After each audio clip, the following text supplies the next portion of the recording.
Okay. Good evening, everyone, and welcome to the Hillsborough Township Planning Board meeting of April 14th, 2022. Please join me in a salute to the flag. Allegiance to the flag of the United States of America and to the republic for which it stands, one nation, under God, indivisible, with liberty and justice for all. Please be advised this meeting has been duly advertised according to Section 5 of the Open Public Meetings Act, Chapter 231, Public Law 1975, otherwise known as the Sunshine Law. Notice of the 2022 annual meeting schedule has been provided to the officially designated newspapers, the Township Clerk, posted on the Township's website, and available here at the Hillsborough Township Municipal Complex. Additionally, the application documents have been made available on the Township's Civic Clerk portal, and complete application files are available in the Planning and Zoning Department for inspection in accordance with the public meeting notice. That may have a roll call, including Township or board professionals. Mr. Senator Armina, Mr. Wagner, Vice Chair Julian, Mr. Chigarelli are absent. Mr. Scobo? Here. Mr. Beason? Here. Mr. Aztec? Here. Mrs. Smith? Here. Mayor Delcor? Here. Mayor Lapani? Here. Chairman Sirachi? Here. Mr. Maskey? Here. Mayor Epstein? Here. President Sessa? Here. Kaz? And I am here. And Michael's here. Thank you. Okay, we have a number of meeting minutes to get through. So first up is the January 28th, 2021 meeting minutes. May I have a motion to approve? Mr. Scobo, Mr. Pearson, the mayor, and the chairman. Thank you. So moved, Mr. Chairman. Second. Okay, we have a motion and a second. Any comments? Hearing none, roll call, please. Mr. Scobo? Yes. Mr. Beason? Yes. Mayor Lapani? Yes. Mayor Sirachi? Yes. Next are the meeting minutes of April 8th, 2021. Same four. Okay, may I have a motion to approve? I'll make that motion. Second. Okay, any comments? Roll call, please. Mr. Scobo? Yes. Mr. Beason? Yes. Mayor Lapani? Yes. Mayor Sirachi? Yes. Next, meeting minutes of September 9th, 2021. Same group, add Mr. Hestag. Thank you. I'll move to approve. I'll second Okay, any comments from the dais? Hearing none, roll call, please. Mr. Scobo? it. Yes. Mr. Beason? Yes. Mr. Aztec? Yes. Mayor Lapani? Yes. Mayor Sirachi? Yes. Next, meeting minutes of November 18th, 2021. May I have a motion to approve? Scobo, Pearson, Hestag, Delcor, chairman. Is there a motion? I'll make that motion. Thank you. I'll second it. Okay, any comments? Roll call, please. Mr. Scobo? Yes. Mr. Beason? Yes. Mr. Aztec? Yes. Mayor Delcor? Yes. Mayor Sirachi? Yes. Next, meeting minutes of February 10th, 2022. Mr. Pearson, Mr. Hestag, Ms. Smith, Committeeman Delcor, Mayor Lapani, chair. Thank you. Motion to approve? I'll move to approve them. Second. Okay. Comments, please. Hearing none, roll call. Beason? Yes. Mr. Aztec? Yes. Smith?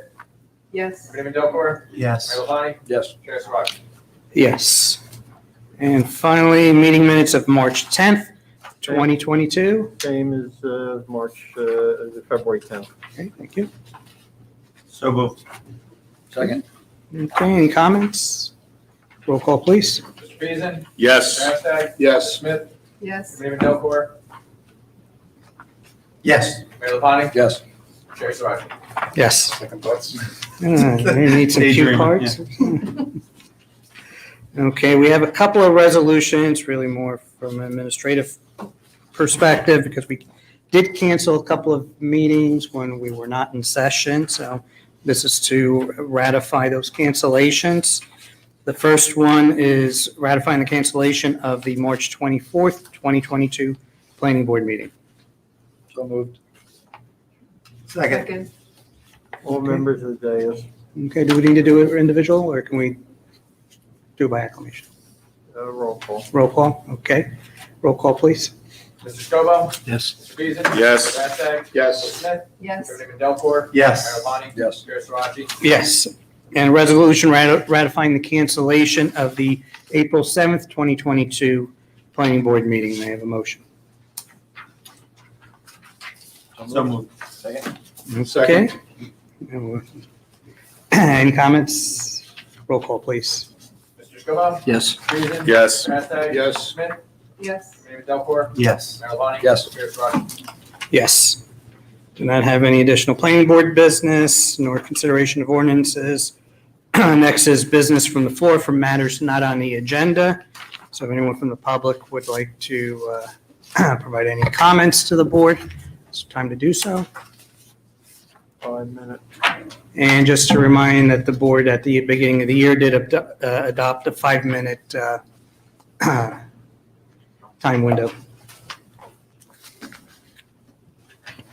Maria Janusik, 720 East Freck Avenue, Manville, New Jersey. I'm also a Hillsborough Township property owner, Block 86, Lot 3, 2155 Champlain Road. In regard to today's agenda, there are 6 meeting minutes that were being going up for This approval. is for comments not on the agenda today. So why were these minutes not? Again, comments approved? not on the agenda. On the agenda is the application today. And On the agenda is minutes. Yep. application. Mhm. So I'm asking why it takes so long to have these minutes approved. You've got one from January of 2021, April of 2021. We know the dates of them, and we'll take your comment that you felt there was an excessive amount of time. So What were the applications for these? Ms. Janusik, it's comments not on the agenda. So we're not going to indulge this. This So- is, the agenda today is. the meeting application minutes for are public Harvard Way. record. You can Because obtain. three of these minutes, November 18, 2021, February 10, 2022, and March 10, 2022, are in regard to Harvard Way. Mhm. So that was not available. So when we come to a meeting so much later, we don't have any information on what took place at those meetings before. And then we're told, oh, that was dealt with. Oh, that was dealt with. We don't know. Why aren't these minutes provided in advance, provided in a timely fashion? Mr. Chairman, all of these meetings are available on video the day after the meeting. Why do we have to watch a whole video? How long does that take? Ms. Janusik, Hours? Ms. When it's Janusik. not minutes. We're not going to indulge things that are on the agenda. So you have another comment? Okay. I submitted a request for government records through the Open Public Records Act. I asked for the proposal that was submitted to the Township Committee by M&M at Champlain Road LLC them to be selected as the redeveloper of Block 86, Lot 21.02, which is now being called the Sherman Parcel, Phase 2. And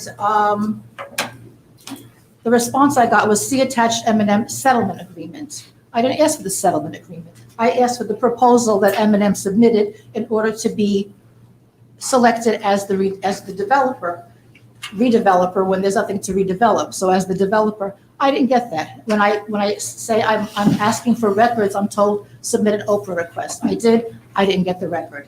So I already had the settlement agreement. There was something else that was the Sherman redevelopment plan was included, which I already had, but I did not get the proposal. Now, my property adjoins the original Sherman tract, which was Block 86, Lot 21. It's now been subdivided into 2 parcels, and there are 2 developers working on that. I'd like to know how these developers were chosen, because I think that's part of the redevelopment plan. It says that there were certain requirements of these developers. And so I wasn't given that information. My property is going to be very negatively impacted. I want to know who's doing what over there. Now, this Sherman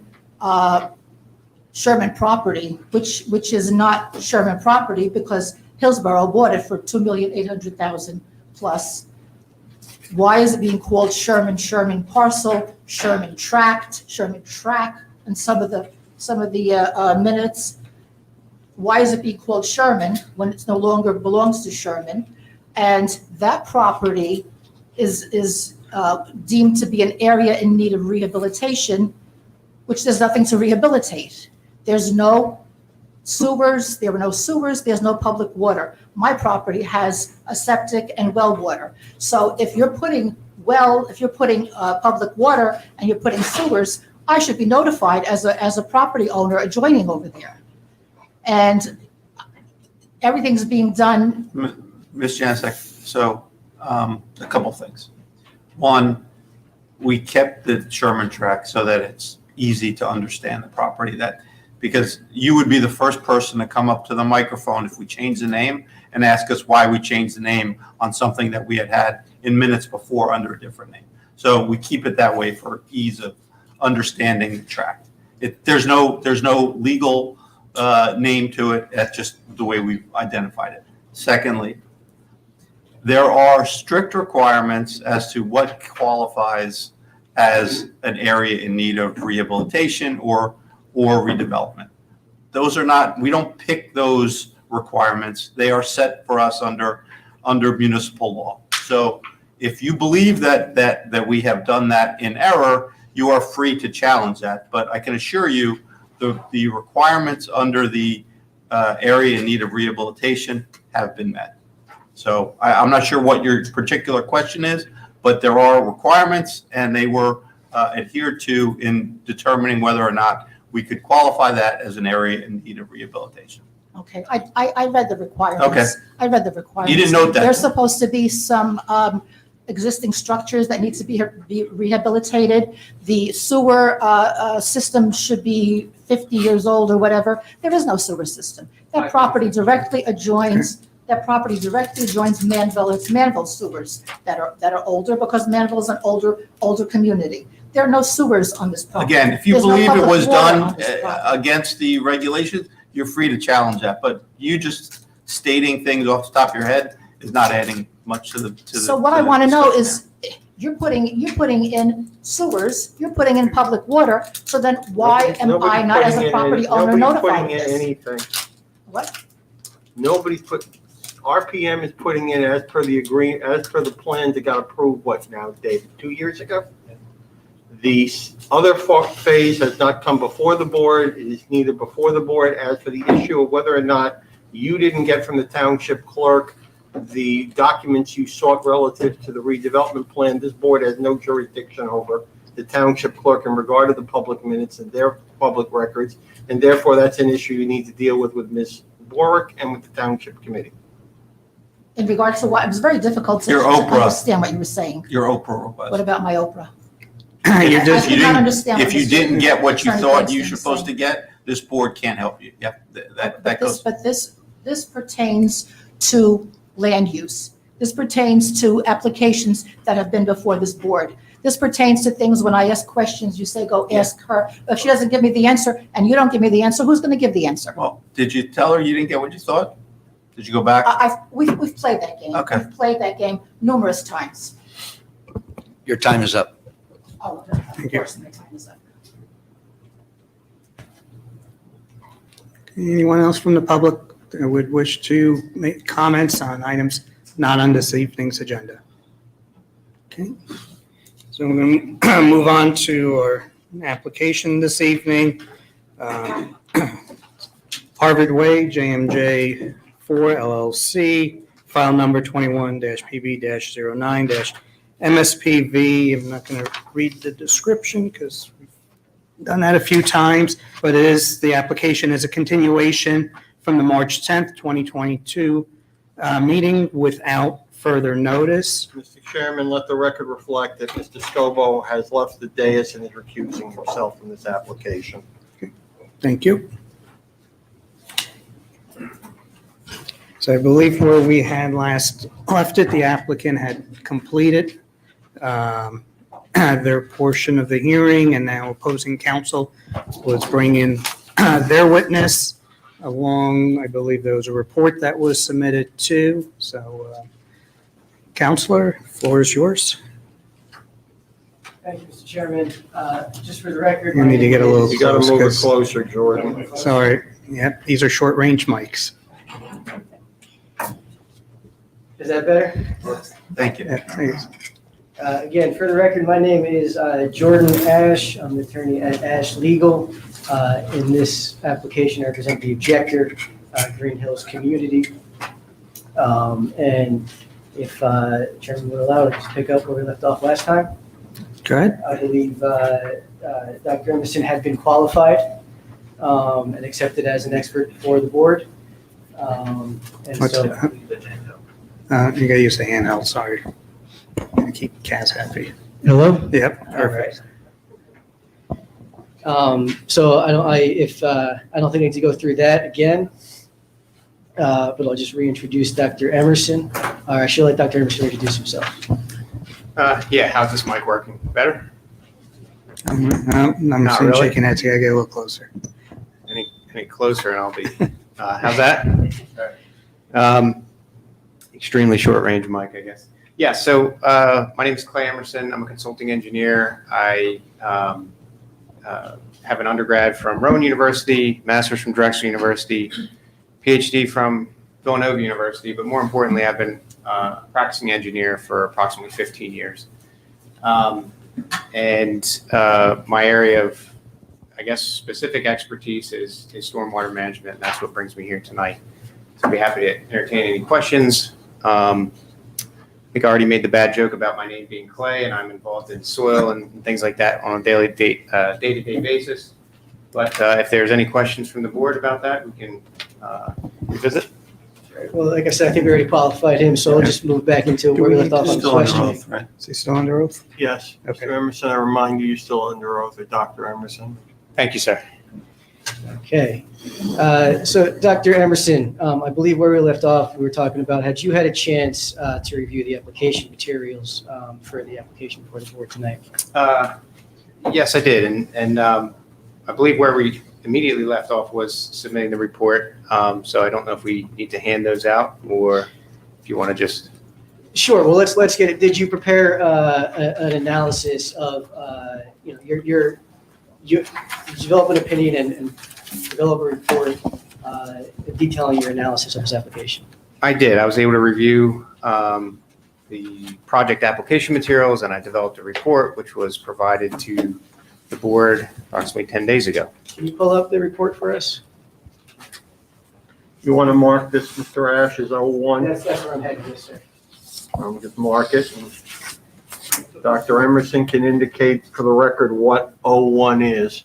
I think we're at 04. It's 04? Okay, I don't recall.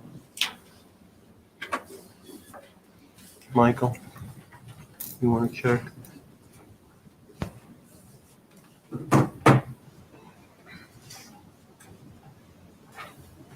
I was in a meeting that I wasn't here.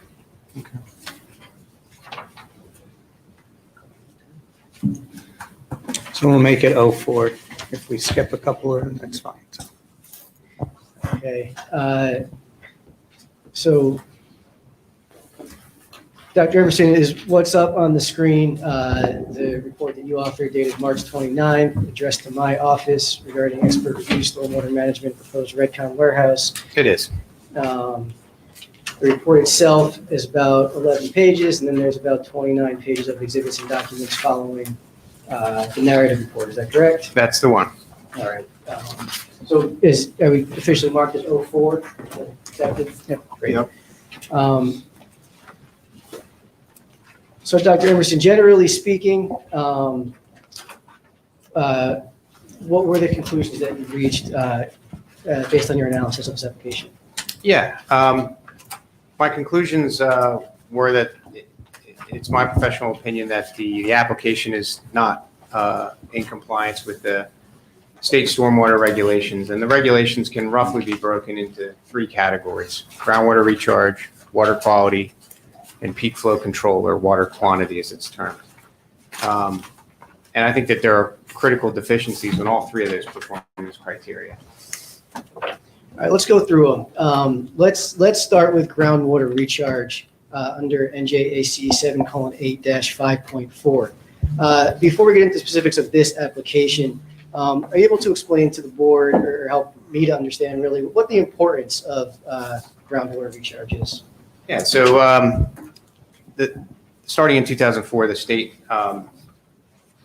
introduced, if you will, this groundwater recharge requirement. And it does two things. The first one, the primary goal, is to maintain groundwater recharge. A lot of us rely on domestic wells for drinking water, and those who rely on city water, a lot of that water, depending on where you are, comes from groundwater as well. So if we pave everything over and divert all the runoff rainwater into streams, the aquifer gets depleted, it doesn't get recharged by the rainfall, and we create problems for ourselves. So the state recognized that, along with many other states, and they have a system and requirements to make sure that that doesn't happen, and they regulate that on a site-by-site basis. So that's one of the three central performance criteria in the rules. So that's the main reason for importance. It's also the only portion of the stormwater rules that actually regulates to some extent the volume of runoff that's generated, the increase in volume. So when you cut down trees and replace that with rooftop or pavement, you're generating more runoff. And if you're required to infiltrate or recharge some of that runoff, that's at least that's the only management technique that's required in New Jersey that addresses that increase in the volume of runoff. And can you talk about how this application addresses groundwater recharge? Yeah, simply, they don't do it. They just don't do it.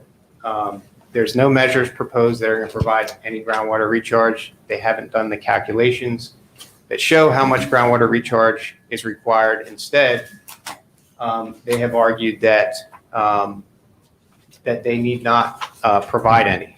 And the reason, or the argument that they propose, is that the site is, in their opinion, characterized by D-soils. In other words, they're saying there's no recharge that happens here to begin with. And it's my opinion that conclusion is not founded on sound. It's not founded on sound data. It's not supported by their analysis. It's not supported by their own data. And they didn't go, even if it were, they didn't go about the process in the clear, concise, black and white method that the state requires them to. Can you speak about some specifics about what they did do in their attempt to justify no recharge? Sure. I mean, number one, just just so you know how this typically works, and this goes for any development. I'll come back to this one in a moment, but when an engineer goes to develop a site, the first thing we do is we look at the soil series mapping, right? The NRCS maintains soil maps that tell you how, in a way, how much infiltration occurs. They rank different soil by A, B, C, or D. It's quite simple. And the state does allow, if you have D soils, you're not required to provide any groundwater recharge. D soils generate more runoff and provide less infiltration or groundwater recharge. So if you have D soils, from a groundwater recharge standpoint, it's kind of like a get out of jail free card. You don't have to do it. So if you look at this site on the map, it doesn't say that there's D soils. It says that there's C soils. The NRCS believes that there are C soils here, which means they have to do groundwater recharge. And in fact, they map them as the Penn series, which are defined as well-drained soils that are expected to have reasonable infiltration capabilities. But again, they have disagreed with the NRCS and kind of done their own thing. And the state does have a methodology. You know, if you go to a site and you find something that's very different than what the mapping says, there's a method to go about that. And as we will get to, it's pretty clear that they didn't follow that method. So before we get to the method that the state requires, I want to talk a little bit about the methodology that they assert to have used. In your opinion, Dr. Emerson, is as a reliable conclusion reached by what they did do? No. I again, even if I just look at their own data, I do not come to the same conclusion that they've come to. And again, the state, the NRCS maps this as sea soils. The DEP themselves have maps that provide their estimates of how much groundwater recharge naturally occurs on this site and every other property across the state of New Jersey. And they predict, or estimate, I should say, that the site provides 10 inches of recharge per year. And that's to give you an idea of what that means. That's about 25% of how much rainfall we get in an average year, 20 to 25%. Did you have an opportunity in your review to have a look at the two Whitestone reports on which the site engineer relies to provide no recharge? I did. There, as you mentioned, there are two reports. They are a part of the stormwater management report that was submitted for this. So there are appendices in that report if you care to refer to them. And we'll refer to them as a November 2020 report and the October 2021 report. And did you come to a conclusion about the reliability of those reports to make the conclusions that were reached by the site engineer? Yes, I reviewed both reports and I found them contradictory, frankly, to one another. There's some other specifics that were kind of unexpected to me, or that didn't seem to, I guess the main point there is the two reports themselves aren't consistent with one another. They were both done by, of course, the same firm on the same site, but I have had tremendous difficulty reconciling the two of them together. Can you explain in very simple terms, because a lot of this is very technical details, but as simply as you can, what some of those inconsistencies were and why they're important? Sure. Well, if we go back to the November 2020 report, where we started, so to speak, they conducted 8 different soil borings in different locations, kind of spread across the site, as you would.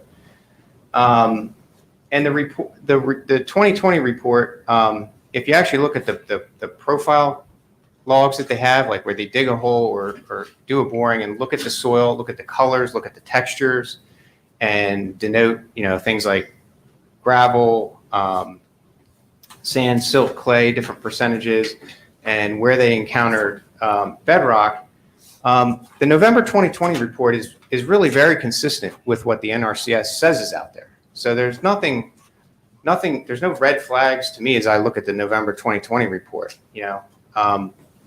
Some things to point out is that they hit bedrock, weathered bedrock, and I'm sure everyone here lives in Hillsborough Township. And if you've dug a hole in Hillsborough Township before, which probably some of you have, depending on where you are, you might not get very far before the digging gets really tough. And that's what they found. On average, about 16 inches of soil before they start reporting in the logs one after another, hard, augering, difficulty progressing. And that's not surprising. That is what the NRCS says the Penn soil series are like. I think on average, if you look at the NRCS description of this type of soil, you'd expect to find about 2 feet of what the layperson would call soil before you're like, where does this really become just rock, right? And it's not an abrupt thing. Your first couple shovels are going to be soil, but soon the digging gets hard, and that digging gets hard in this soil series on average around 18 inches to 2 or 3 feet, And that's exactly what the report found. It found it at different depths in every location, but slightly different. You're not going to find the same thing across the site. You're going to find similar things and things that make sense compared to one another, but you're never going to find the exact same thing if you're, doing 8 different locations across the site. But you're going to find, you should start painting a picture, and that picture should be relatively consistent. What they didn't find in November 2020 was any evidence of groundwater. Like, they didn't hit water. They also didn't hit any evidence that there is water there, what we call seasonal high water. So sometimes you dig a hole and you can find evidence in the soil that says, hey, if I dug this hole back in March, there might have been water here. That's the seasonal high water. You've heard that term before sitting through these hearings, I'm sure. They didn't find any of that at all in November 2020. So all that says to me is, well, the site is what the NRCS said it was. Everything matches: the depth to bedrock, the colors, the texture, whether it's sandy or silty. It all matched the soil series description, and the NRCS says that the site is well drained, and they found evidence of that. They didn't find shallow groundwater. They didn't find evidence of seasonal high groundwater. It looks exactly like a site that would provide groundwater recharge. It's underlaid. Another kind of thing that I think people get confused, and maybe some of you are thinking this right now, and you'd be, it's okay. It's a natural conclusion, is that because you hit rock, the site doesn't provide infiltration. That could not be farther from the truth. This site is underlaid by the Brunswick Formation. It's a fractured rock aquifer that probably some of you have domestic wells. In Hillsborough, they're all going to be, fractured rock aquifers where the driller comes out and literally bores through what you might think is solid rock, but it's not. There's fractures. I've actually designed and conducted aquifer tests in this very aquifer within 1,000 feet of this site. And there is recharge here. So don't be confused and think that the presence of shallow bedrock means that the site doesn't provide recharge.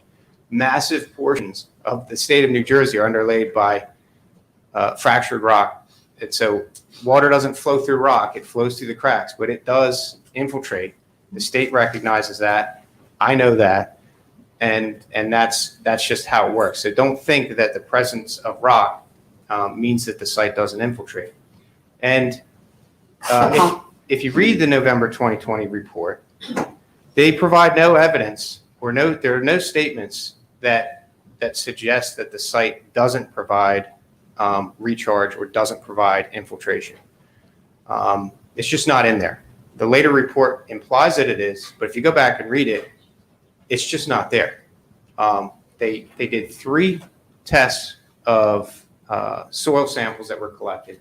None of them were clay. They were all coarse grained samples. In other words, exactly what the NRCS says they're supposed to be. They found no groundwater, no evidence of seasonal high groundwater. And the only reason that they didn't do infiltration testing, at least as the report says, is because they hit shallow fractured rock. And I mean, I do this for a living. We do these tests. We have our own geotechnical lab. I know what that means. It means that you got to do some different test methods, and it's a pain. You have to go back out there. You have to bring water. It's difficult. But it doesn't mean that, because you couldn't do the testing the day that you went out there, that there's not infiltration happening. So the conclusion on the 2020 report is there's nothing alarming to me. It's consistent with the mapping. There's no evidence that the site doesn't provide recharge. To the contrary, plenty of evidence that it does provide recharge, and everything is consistent with the NRCS mapping.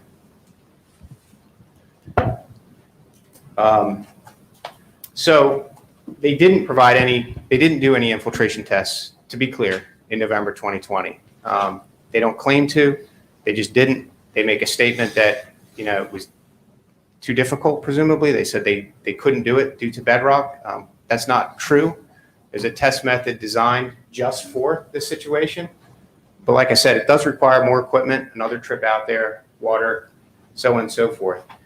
Whatever the reason was, it certainly didn't happen.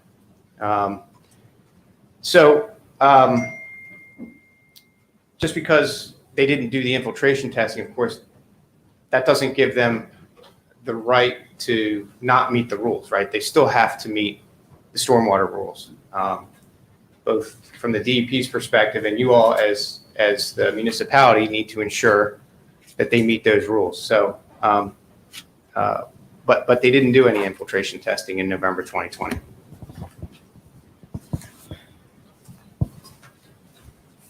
Did they do any infiltration testing in October 2021? No, they didn't. And to be clear, I've been doing this for a long time. I was actively involved in the stakeholder process when the rules were changed about a year ago. I'm often talking to folks at DEP. I'm very aware of this, the details here.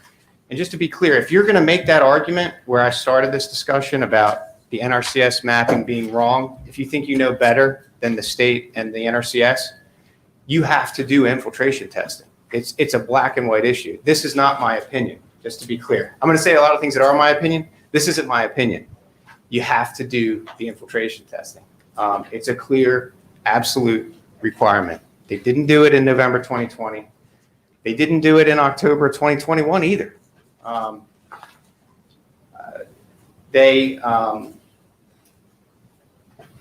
think we heard some testimony first, may have been February, I guess. February. Of some testing that they did do in the October 2021 report.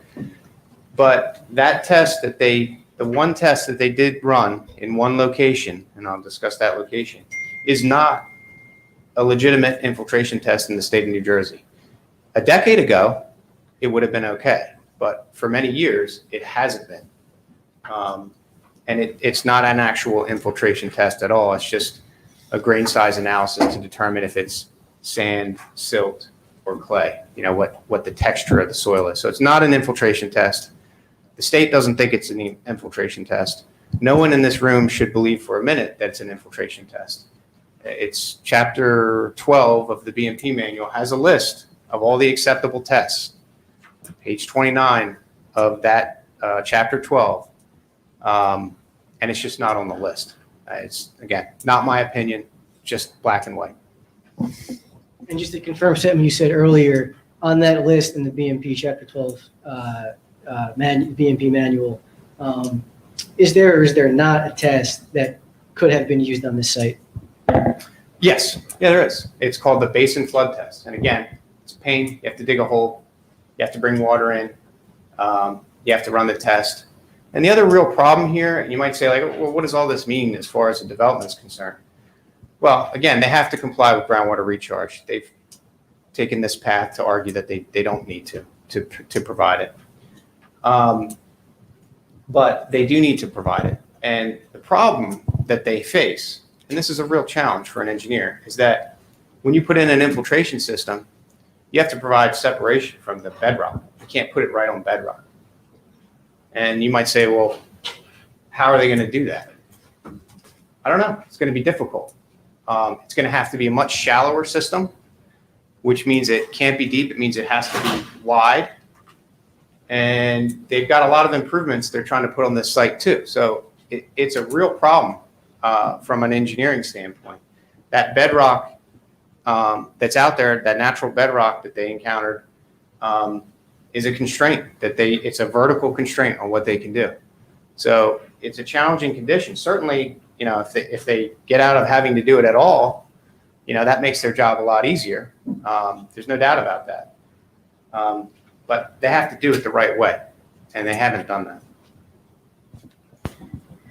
So, Dr. Emerson, if we were to assume for just a second, though you just testified that this isn't the case, that they didn't have to follow a laid out methodology under the rules, and we were just presented with the analysis that was done in 2020 and then in 2021,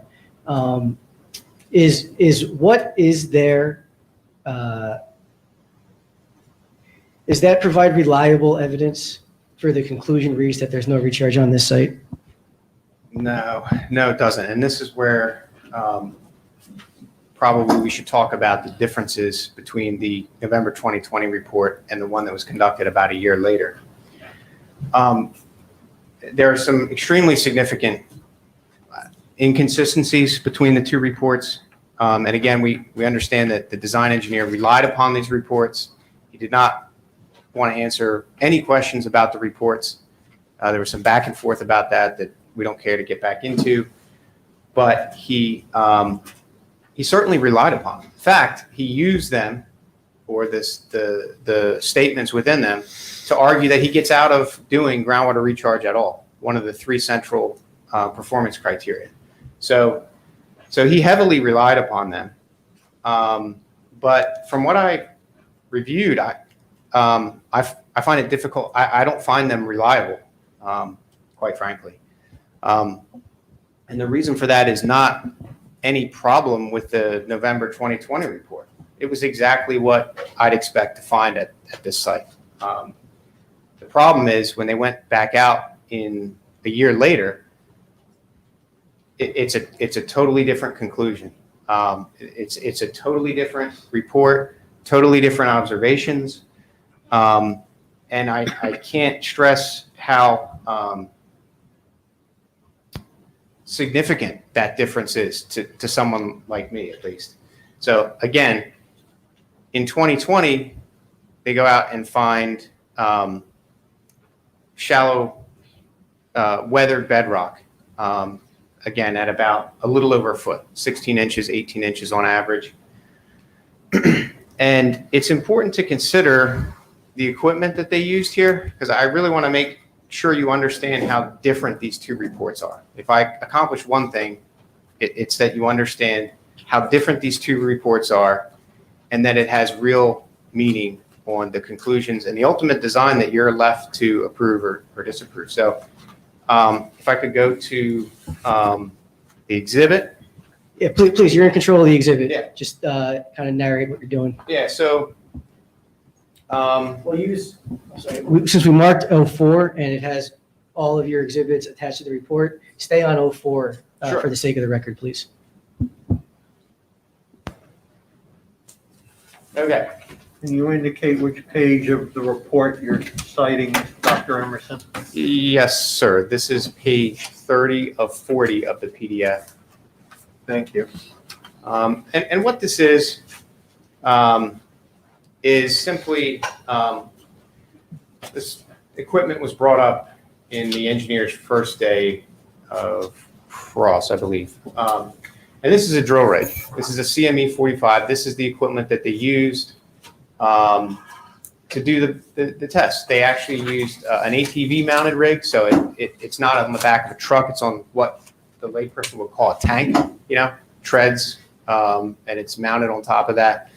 But the superstructure here, the crane-looking thing, is a drill rig. It's a mechanical, turbocharged diesel engine, 12,000-pound, big piece of equipment. And it's basically uses the weight of the rig to screw that auger that you see there into the ground.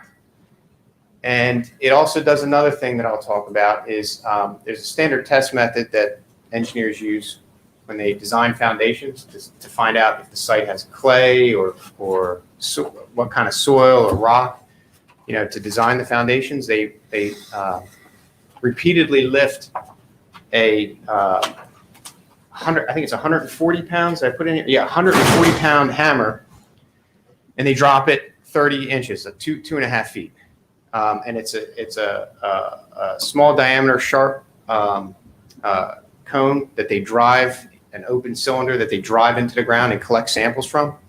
So they can look at the soil, see what's there, but also they measure how many times they have to drop this 140 pound hammer. Not the kind of hammer you'd want to, drop on your toe or something, 2.5 feet. So they do these things and they come up with results like this. And I've duplicated these results. These are taken from the 2020 Whitestone report, part of the stormwater report.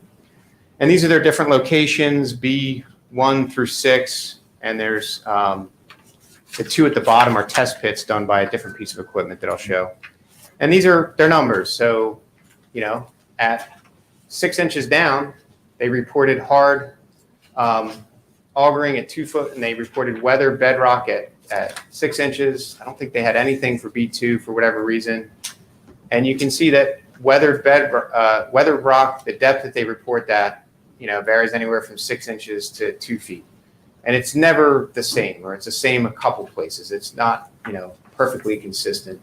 And they report hard excavating, hard augering, which means that this piece of equipment is having difficulty or making noise. And this is where this information comes from. I just switched to page 31 of the same exhibit. So, I'm not making anything up, just pulling data from here. So this happens to be B4, weathered rock, hard augering. And you can see here they quit at 5.5 feet, auger refusal. And then you also see the blow counts here.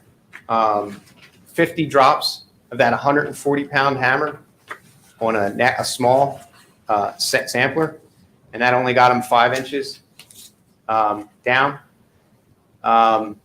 And same thing down here, 50 drops, they got them 3 inches. So this is getting to be more and more competent rock. Going to the next page of the same exhibit, page 32, they did 2 test pits, and this is the piece of equipment, not the exact one, but the same model that they used. So not the biggest excavator you ever come across, but a lot better than a guy with a shovel, for example. A heavy piece of equipment there as well, 9,000-pound mini excavator. And it was, again, very consistent with the mapping. I mean, here's a test pit log. It says brown loam, okay? Loam is not clay. There's all different soil textures. Loam has more sand in it, good for topsoil, good for growing plants. It's not clay. And that's what they found here. They found topsoil, and then they found loam. There's no clay. And they had trouble with that piece of equipment. They got to 2 feet, and they're having trouble, meaning like teeth are, scraping on rock. It's getting difficult. The guy in the excavator is like, "You're killing my equipment. How much far do you want me to go?" Those kind of things. And at 5 feet, they gave up. And again, nothing wrong with this.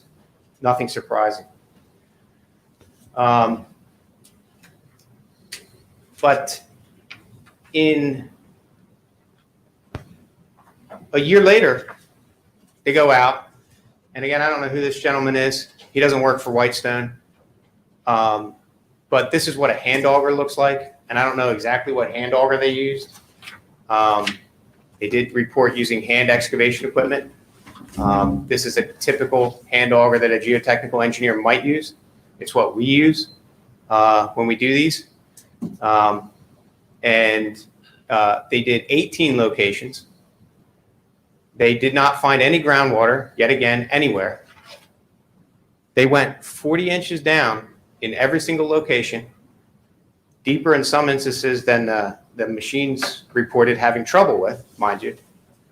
And they found my favorite soil texture, clay, in every single location. Can we So- get a page number on this, Doctor? Yes, sir. This is now page 34 of the same exhibit. Thank you. Thank you. So I'm not here to tell you that one of these is right and one of these is wrong, but in my experience, they both can't be right. They both don't make sense. And you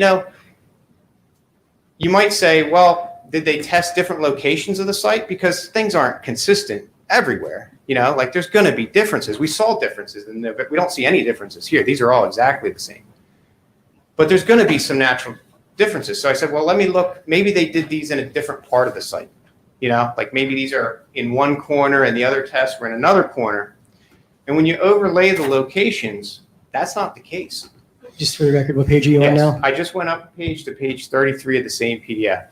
And what you see in this is the site plan taken from the stormwater report. I don't know what page I clipped this from. And I've overlaid the test locations from both the 2020 report and the 2021 report. And it kind of looks like a shotgun shot, I mean, there's no real pattern. The only pattern is that some of the red stars are kind of on the building because they were doing the geotech. They wanted to do them in the right location. And the blue stars in October are kind of evenly spaced, but some of them are very close to one another. They're all intermixed. There's no reason for there to be something totally different on all the blue stars that's consistent at every location. There's a blue star, and then to have totally different results where all the red stars are. Like, again, I'm not here to say one of these is wrong, but they both can't be right. And I want you to understand how stark this difference is to me. And I tried to think of an analogy, a good one, and I couldn't. I just thought of a bad one, I would say, which is if you think of the NRCS mapping as a menu, like you're going to go to a site or you're going to go to a restaurant, you look at the map and it says, oh, it's a Mexican restaurant, expect beans, cheese, and tortillas in some various configuration. You say, okay, you go to the restaurant, sure enough, nachos, burritos, enchiladas, beans, cheese, various formations, right? So maybe you go to the restaurant, you have a good dinner, and the next day you tell a friend, hey, why don't you go pick up takeout at that Mexican restaurant? Guy comes back with pierogies, pasta and potatoes, like totally different. Very stark difference. The first thing I would say is, dude, I don't think you went to the right restaurant. Like, they don't have pierogies there. So this is a very stark difference. And if a member of my staff came back to me, and we do these tests, we do these reports, and told me that, I would say, did you go to the right site? Seriously, let me see a picture. Show me the auger that's in the ground 40 inches, because, I don't see how that's physically possible if the November 2020 report is correct. I've done hundreds of hand auger borings, and unless you're in the coastal plain and it's sandy soil, it's not fun. It's very difficult. You hit one piece of gravel, you have to start all over again. You can't pull it up. It's very difficult to drive that thing in by hand. You got to pull it up. So if someone I would like to meet the person who could hand auger 40 inches down on a site like this. I'd say I'd like to shake his hand, but I'm afraid of what might happen to my hand, because I don't see how anyone could power through 40 inches if what is in the November 2020 report is true. I have very significant difficulty reconciling these two reports. So you might say, well, just keep in mind that these reports are what the engineers use to not do any groundwater recharge. And even if this data is somehow, that both of these reports can be reconciled, they still didn't do the infiltration test that the regulations require them to do. And again, that's not my opinion. That's just black and white. Before we move on from recharge, I just want to talk for a second about the infiltration test they claim to have done. Are you aware on this map here which of these stars that sample was taken from? Yes. That's a good question. So in the more recent investigation in 2021, they did one test, and that test was they took a sample from the site and brought it back to the lab and put it through some sieves to, shakers, and did a hydrometer, basically to determine, is it clay? Is it silt? Is it loam? Is it sandy loam? What kind of soil is it? So they did bring one soil sample back from all those blue stars. They brought one soil sample back. And the one that they brought back is this one right here. And I'm pointing again on page 33 at the most upper left-hand blue star. And that blue star, ironically, happens to be, or at least as I looked at the report, this is the existing basin, right? This is that basin. This is the bump out where the tree was. This is the lower end of the basin. That's where they took their soil sample from. Now, you might say, what's the problem with that? Well, do you think that's really representative of what's going on all over here? Or do you think that that's the first place that someone might look if they wanted to find silt and clay that's been settling in a basin for 30 years? It doesn't seem like the most representative. In fact, I would argue that that's the least representative place to run the test across the whole 9-acre site. The very bottom of a 30-year-old detention basin that hasn't been maintained, or as has been reported. So, they did run a test here. Again, it's not an infiltration test. It's not approved in Chapter 12, page 29 of the manual. And it's also not really, it's the first place I'd look if I wanted to find silt buildup. It's the bottom of a 30-year-old detention basin. So I don't know if that was just an accident. They just picked that one out of the 18 that they had to choose from, but that's the one that they did. All right, Dr. Emerson, just to sum up your opinion on recharge, am I correct that it is, based on testimony you just gave, is it your opinion that based on the data presented and the evidence before the board that recharge should be required at this site? And has the applicant complied with that requirement? Yeah, recharge is required at this site. If you argue that it's not, you have to fulfill certain burden that's laid out. They didn't do that. The data that they did provide, frankly, just doesn't make sense to me. And so they haven't established, they haven't met the burden to prove that that they know better than the NRCS in terms of what's out here. In fact, they had an initial report that agreed with it. All right, let's move on to the one of the other performance standards of the. Can I ask one follow-up question before we get too deep into the weeds here? So in your opinion, doctor, so the 40 borings that Superman did with the auger, because I could use him too. Yeah. That soil would then pertain to a perk that would allow recharge better than the rock? Just to separate the two stories or programs? Right. So the 18 that they did that went down 40 inches, they reported clay for all those. So in other words, it seemed to me, and this is my opinion, that they, and actually maybe there's some truth to this. The October report or site investigation, the more recent one, the one that you're referring to, I think was done based on maybe a letter from the EC, like said, hey, you didn't do something or you need to do something better. The Environmental Commission, I think, had some comments that may have been what prompted the reason for the return to the site last year. So again, in November of 2020, they didn't do what they needed to do. They went back in October, and what they're showing is that they found clay everywhere that they looked. And clay might be considered a D soil, and that might get them out of groundwater recharge. So if all you had in front of you was the latest report, you might say, well, they kind of have a case to call this D soil, that there's no recharge and that we don't need to do this. But the problem is that they have a report a year earlier that totally disagrees with that. And honestly, even if they went out in October 2021, the more recent one with the hand auger, and did find clay from 0 to 40 inches everywhere they looked with the hand auger, even if that was true, they still haven't done the infiltration tests that the BMP manual requires them to do. So I think they went to do that report to substantiate their claim that they didn't need to do it. And so the report says that they found clay everywhere, which implies that it doesn't recharge. But they still didn't do the test, the infiltration test. And glaringly to me, I don't see how you could find clay everywhere you look and then a year earlier find something totally different.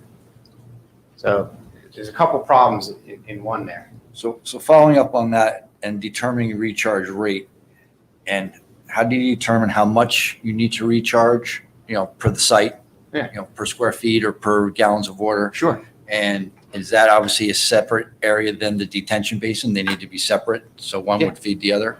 Great question. So the way that you determine how much you need to do, the state has a method for that. In fact, they have an Excel spreadsheet that you download. And you put in the existing conditions and then you put in your proposed conditions, how much impervious cover you're going to build. And the little spreadsheet tells you how much groundwater recharge you have to provide. You might say, well, did they do that? No. They didn't even do the spreadsheet. They got the, I'm calling it a get out of jail free, a get out of recharge free. So they didn't even do the analysis to answer your question of how much is required. Didn't do it. And then your second part of your question is, well, how would they do the groundwater recharge? That's a design question. There's a variety. Typically from your experience. Sure, sure. Designed to the site. So. Yeah. Again, I didn't design this. My client hasn't asked me to design this, but you meet the groundwater recharge requirement by building infiltration basins, whether they be underground systems with open bottoms, the water goes into and then slowly soaks into the ground, or surface basins that water fills up and then after the storm soaks into the ground.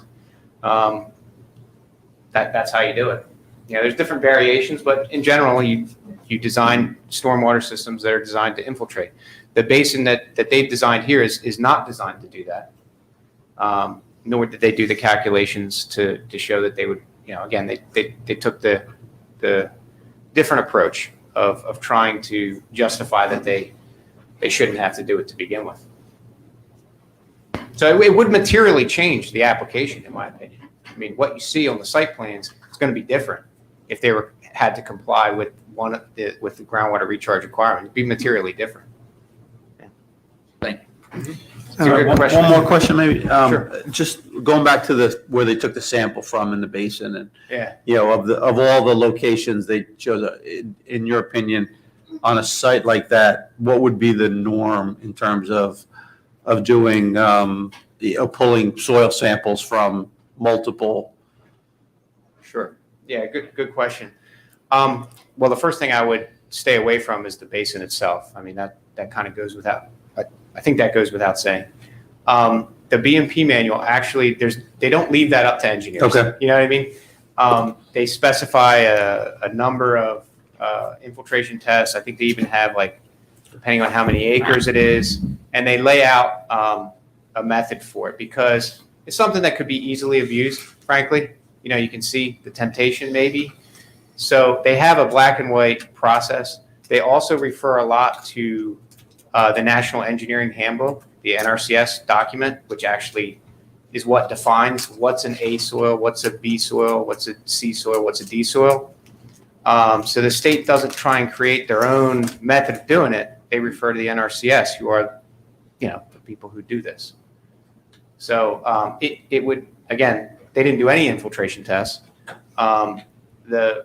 The report, the October 2021 report, doesn't even have what the B&P manual requires for soil profile logs, doesn't have the colors. There's a whole bunch of problems with it. I'm just trying to give you the Cliff Notes version here. It has that one table that I showed. See if I can get to it here. I'm going to back to page 34. This is what they report. And there's no colors. It's just 0 to 40 inches clay everywhere. So that doesn't meet the requirements of the B&P manual either. Is there in the regulations, I know there's a calculation, but is there a requirement to do the soil testing or to do multiple? Absolutely. Okay, so for some number of the drilling that you do, you have to have some soil testing done. Yes. For a number of those locations. Yeah. That number is determined in the Yes, regulations. it's all laid out, very black and white. Yeah. Thank you. So just to kind of follow up, so you're saying that the one soil sample in the second report did not meet requirements as far as the number of samples they were required to test? Yes, and if they had done that same test for all 18 of these, they'd still have a problem because that test is not an approved test either. There's multiple levels of deficiencies here. They did one test out of 18. It's at the bottom of the 30-year-old basin, and it's not even an acceptable test. It's not in the list of 8 different test methods. It's not on the list. Not my opinion, black and white. So there's multiple levels of deficiencies here. not just one. It's not the fact they didn't have enough tests. They didn't have any tests, technically.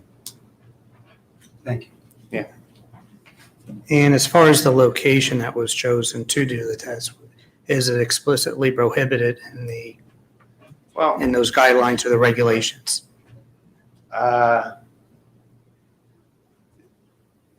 There's actually two problems with the test location. I might as well mention this while we're at it. There is a small sliver of this 9-acre site. If you look at the soil mapping that's in their stormwater management report, there's a small sliver of de-soil that the NRCS does map, like just off the site. I don't even know if it crosses the boundary. It's like right up here. So this is also, not only is it at the bottom of the basin, but it's also the closest spot on the whole site to a legitimate de-soil that the NRCS maps. There's kind of, two things that are kind of head scratchy about this. But I would argue that common sense, I don't know, that there's nothing in the rules say thou shalt not do a test in an existing basin, but common sense tells me that that's the least representative point on this entire site. But unfortunately, the planning board can't be subjective and needs objective evidence. So at this point, it doesn't sound like there is an explicit prohibition, prohibited or prohibition. I'll ask a follow-up question there. Dr. Emerson, is there something in the regulations that requires a test location to be representative of the site? Yes, there's a number. And again, even if they had done the test at all, I get your question, but there's something that I want to make sure you understand respectfully. Even if they had done that test at all 18 locations, they still don't comply because that test is not an accepted infiltration test.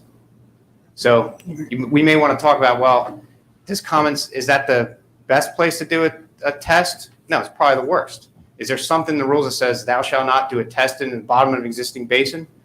No, but let's step back and realize that the one test they did do in the worst spot, in my opinion, isn't even acceptable. So we're talking about the location a little bit too much.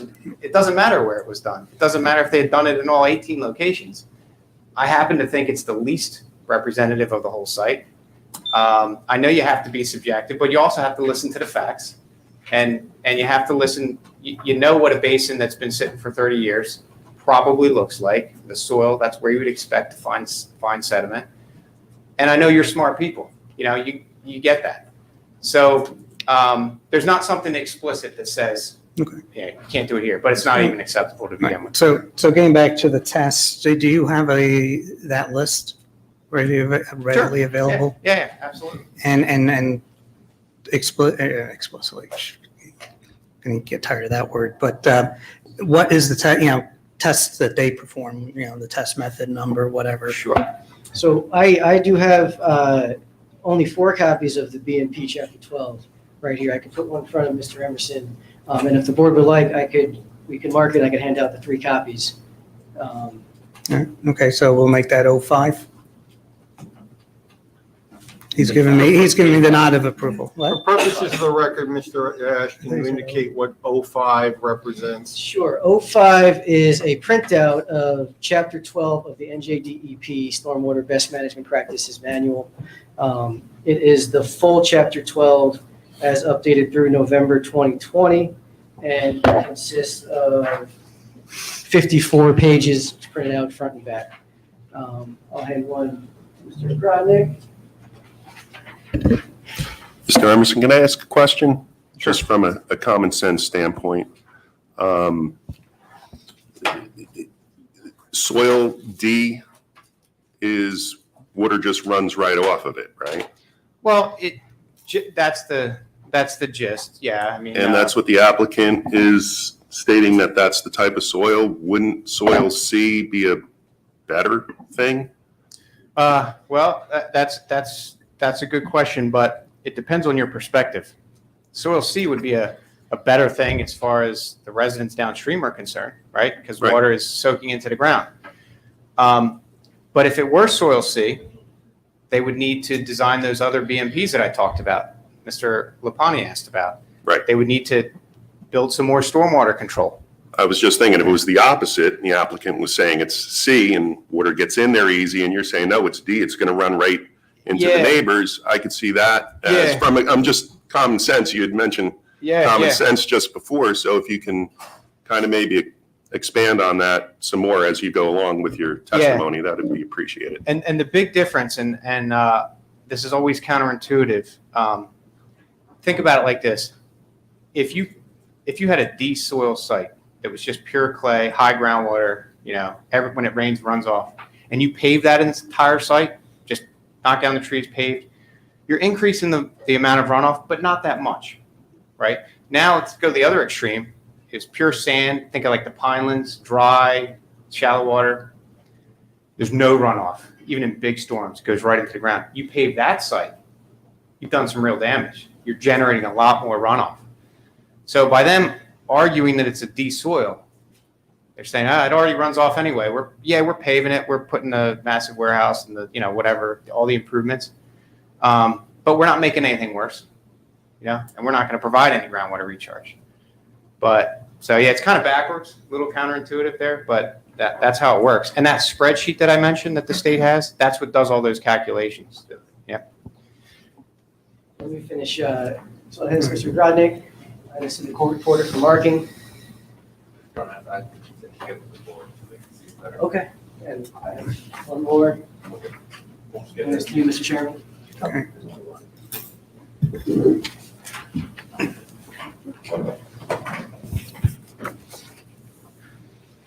Okay, so this is just, you could, and if you don't have a copy, you can pull this up on your phone, BMP manual, New Jersey DEP, Chapter 12, it'll come right up. This was revised not too long ago, but before this application, certainly. I had a fairly decent role in this, in fact, got a new test in here that I got into the manual myself, which was urged the state to include and helped out on that. And this basically, I'm on page 29 again. There's a table here that talks about hydraulic conductivity test procedures. So these are what are called infiltration tests. There are 6 of them, A1 through A6. There's a percolation test. That's from like the septic. You dig a hole in the ground, dump water in. They have a way to do that. A 2 permeameter test where you take a soil sample and bring it back to the lab and run water through it. They have a detailed method for that. They have a basin flooding test, where you dig a hole and dump water into it in the field. That's the test that they could have done. There's a modified version of that. There's the single ring infiltration test where you take a 6-inch diameter ring and drive it into the ground and pour water into it and measure that rate. That's the one that I had a part in. And there's what's called a cased borehole test, which is where you have a deeper hole in the ground and you pour water into that and measure it. So they have detailed ways to run these tests. And the test that they ran on that one location in the upper left-hand corner of that we discussed is a grain size analysis. So where you take a soil sample, go back to the lab, and just run it through some sieves, separate the gravel from the sand, from the silt, from the clay. And it's just not on the list. So. Is that test indicated in their report? That's how they did it? Oh yeah, they have the, they did that test. They have the output from it, the table that shows what they came up with. Personally, again, it's not on the list, and it's from the least representative place on the site. So the output also didn't even list where the soil sample came from in terms of depth. I just know it came from that upper left blue star, but they didn't say whether it came from the first 3 inches or the bottom 40, the 38 to 40. It didn't say. I don't know. Do any of these approved tests, getting to that point, say from what depth you need to, test the sample? Oh yeah, I mean this document spent hours and hours discussing more about where to run the test. There's a whole method in here for how to do that. Again, this is a kind of a hefty document, but all the questions that you have are here. Even before someone asked about the number of soil profile pits that are required, you can see a table that talks about that. We don't need to go into great detail, but if you look at page 8, you'll see where they talk about how to do that. This document took a lot of time. A lot of people put a lot of time and thought into this, and the goal is to make sure that everyone's on a level playing field and doing the same thing. And I think it does a pretty good job of that. But yeah, there it is. It was a good question.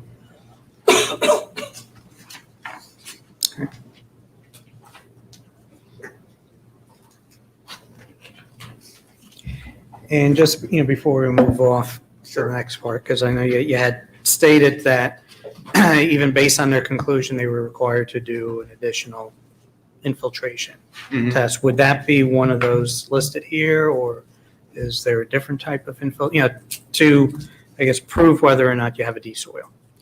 Yeah, they would have to do a number of things differently, but that's one of them. They would have to run one of those tests.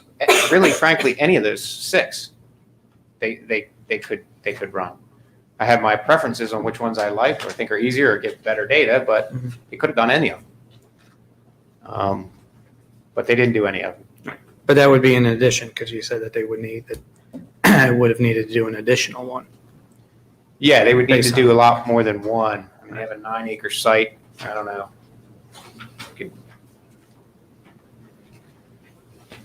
Didn't focus as much on exactly how many they should have done, but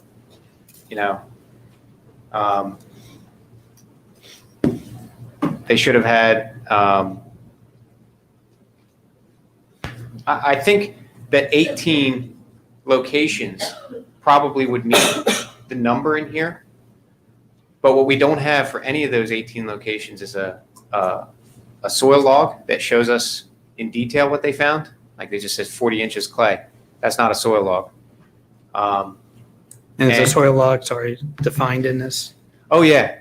And the November 2020 report, if I flip back up, they did them on that report, right? That's what these were, soil boring log. And you see here, weathered rock, colors. This is the stuff that we as engineers are looking at. I know it's boring. You can laugh, it's okay. And here's the other one. I'll try and zoom in. So this is what a test pit log, soil boring log looks like. We didn't get these in October, and they didn't do any tests that are relevant. Okay.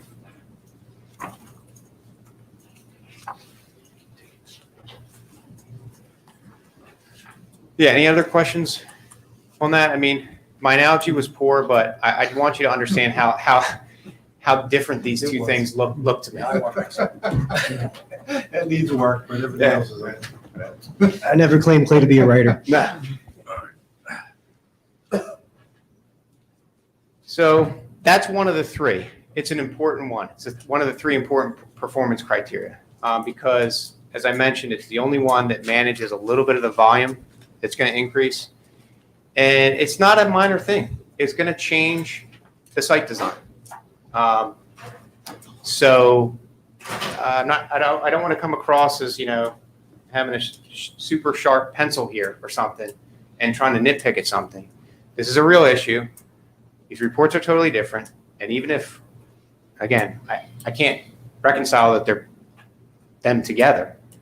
But even if somehow that were the case, they still didn't black and white do what the state tells them they need to do. So the second performance criteria. Before we get there, just pause. Was there any more questions from the board about the recharge issue? I know it is a complicated subject, but it's important. This one, how you doing, Mike? You need 5? I'm good. I don't know if it's a good time to take a break. Well, we're about to move on to another. It might be Clay. You want to take a breath? He's the one that. Usually the right time. Let's take All right. Why don't we? 5? Okay. Thank you. We'll reconvene at 9.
Going to be reconvening. It's scary. Because I think I'm counting on Louisville Okay, Kaz gave me pointed at me, so we're back on. So we've reconvened. Before we move to, I'm going to call it part 2. I just wanted to ask Drew, our engineer, his opinion or his input onto what was just presented to the board.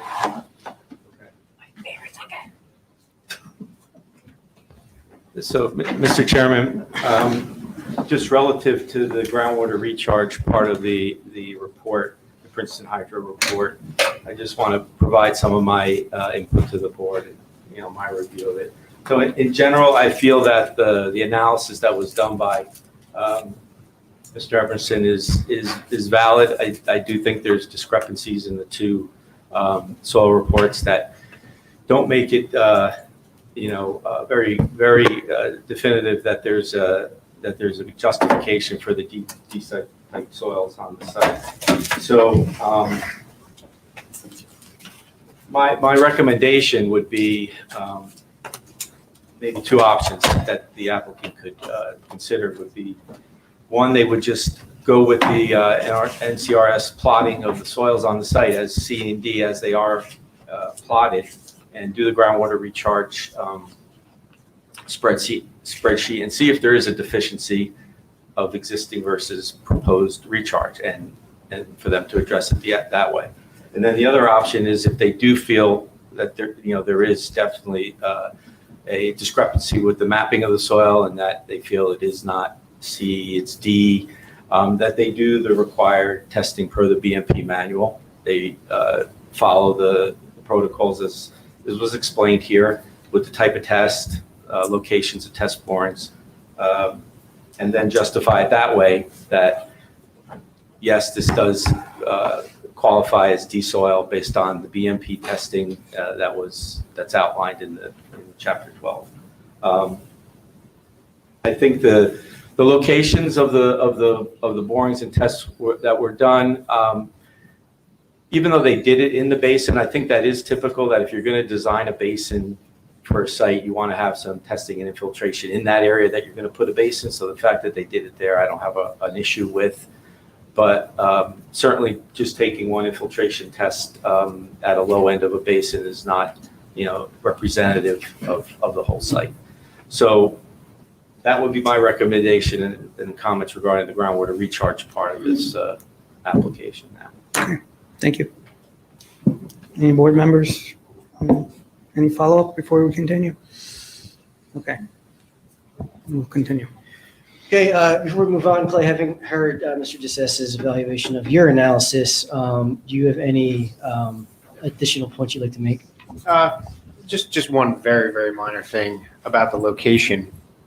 Just keep in mind that the purpose of the 2020 visit to the site was not to design a basin necessarily.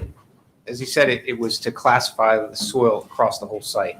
So I totally agree with him that when you do infiltration testing for the purpose of designing the structures that Mr. Lapani was asking about, you of course need to do them in the right location. But this testing was not done for that purpose. It was done specifically to argue with the NRCS mapping. So, just one minor clarification. Otherwise, I appreciate his comments. Okay, thank you. Okay, and let's talk about water quality.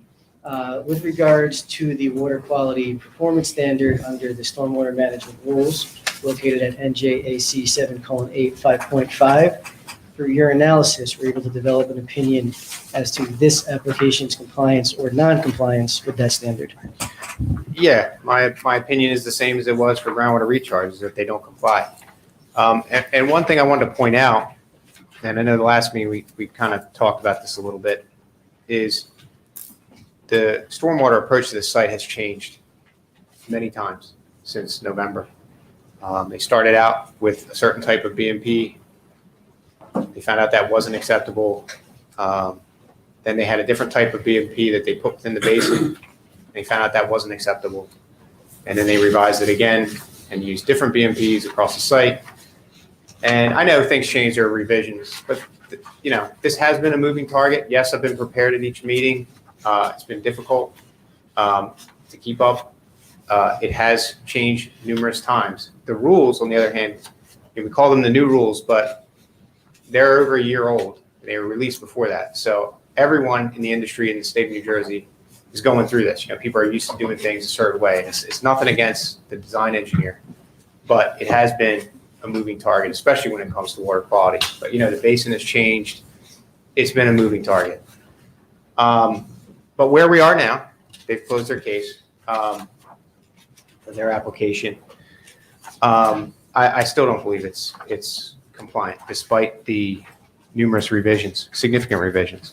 And one of those points is that they don't provide any water quality for the entire cul-de-sac that's being built. And I've been to the site. I have not stepped foot on the property. We had some discussions, but I have driven down Harvard Way at the end of the pavement and stood and looked at the gravel cul-de-sac that's there. And they're not providing any water quality for that entire cul-de-sac. The pavement is not there now. Even if an applicant just came in and I realized that that's not on there, you know, that's within the public right away. If someone were to just pave that cul-de-sac the size that they're proposing to pave it, that just in of itself would be considered a major development. Like, forget the warehouse, forget the parking, just the cul-de-sac creates enough impervious surface, or what's called motor vehicle surface now in the new rules. That would be a major development on its own. Now, I realize that that's not what's in front of you, but just pointing out, they're putting in that pavement and they're not providing any water quality for that. 0.88, roughly 0.8 acres. There's no treatment for that area. So I look at that as a deficiency. And they also, in the latest, I think, iteration of the plan, have converted the basin to now be a constructed wetland basin in accordance with the BMP manual. And there's some things that they haven't done there correctly. And again, this is one of these things. It's not my opinion. It's in the rules. It's black and white, and they haven't done those things. Specifically, the water budget that's required. They did do a water budget, but it's not consistent with what it needs to be. But those are my. In what way? The water budget that they conducted, I believe, was done on a monthly basis, and the BMP manual specifically calls it out to be done on a daily basis. And more importantly, when you do the water budget, you're supposed to do it for a dry year, an average year, and a wet year. Kind of look at the extremes, you know. And I think they just did an average year. So there's a couple issues with that. So those are the water quality deficiencies as I see them. And if, just a point of clarification, when you were talking about the cul-de-sac, despite that it is off the lot that they're building on, they are making improvements. And through your understanding of the stormwater management rules, are they or are they not required then to treat that location? Yeah, it's my opinion that they're required to treat that. Again, it would be a major development. It's not pavement that exists now.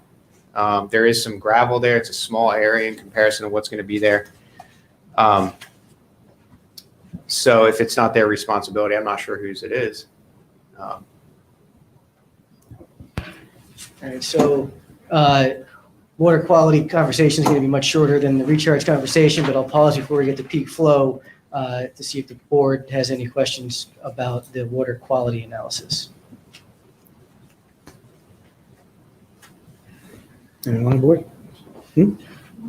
So could you just explain what water quality means as far as, you know, for everybody maybe out there? Is it like filtration? Is it, you know, how it comes in, how it goes out? Yeah, absolutely. So again, back to the stormwater rules, there's three main performance criteria. We talked about groundwater recharge. They're not doing it.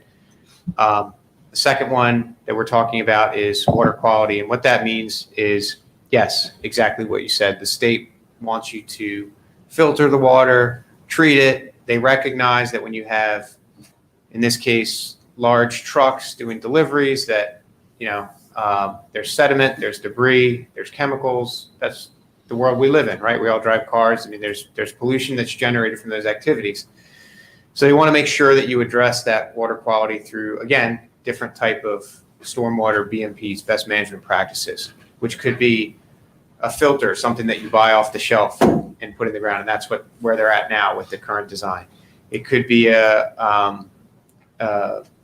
some different kinds of basins, different kinds of rain gardens, all these different terms.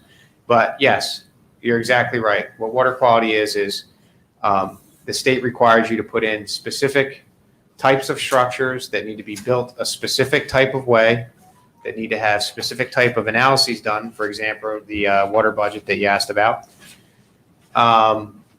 So it's a little bit of a cookie cutter design. You need to hit an 80% target. So you just pick something off the shelf and stick it on your plan that's going to hit that 80%. But that's the gist of it is putting in structures that ensure that the water that leaves the site is improved in terms of its quality, pollutants and things like that. Sediment is the big one. Since Mayor Lapani reminded me to help pull some holes here, I'll ask Dr. Emerson, with regards to the water budget analysis, if designed correctly, or if the analysis is performed correctly, what does that intend to show with regard to the standard constructed wetland? Oh, that will ensure that that the constructed wetland itself will treat the water in the manner that the BMP manual that the state needs it to. So in other words, you can't just dig a hole in the ground and call it a constructed wetland. And I'm not suggesting that that's what they've done, but the state has specific criteria to ensure that wetland is a wetland and has the water quality treatment attributes that the designer intends it to. And part of that is the water budget. Yeah. All right, then, if we could move on in our conversation to the third performance requirement. I'm which is- just, Oh, go ahead. sorry, I'm just going to give Drew an opportunity to chime in. Thanks. Just one question. This water quality area is the cul-de-sac. So you said there's 0.79 acres there that hasn't been treated for water quality. Excuse me, thank you. The actual motor vehicle surface is actually less than that, correct? Yeah. So what I've done is I've gone to Exhibit 04, page 35. This was also part of that report.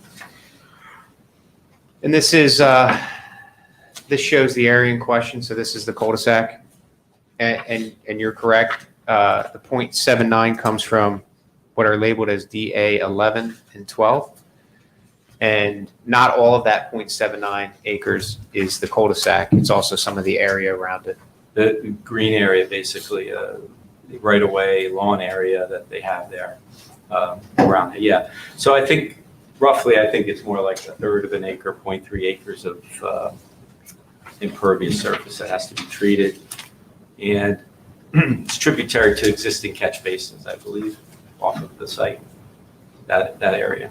It is. It's tributary to the two catch basins right near the edge of the pavement, right in this location, pointing at the. So the treatment of that area would have to deal with those catch basins with a device. The applicant could address it that way. Perhaps.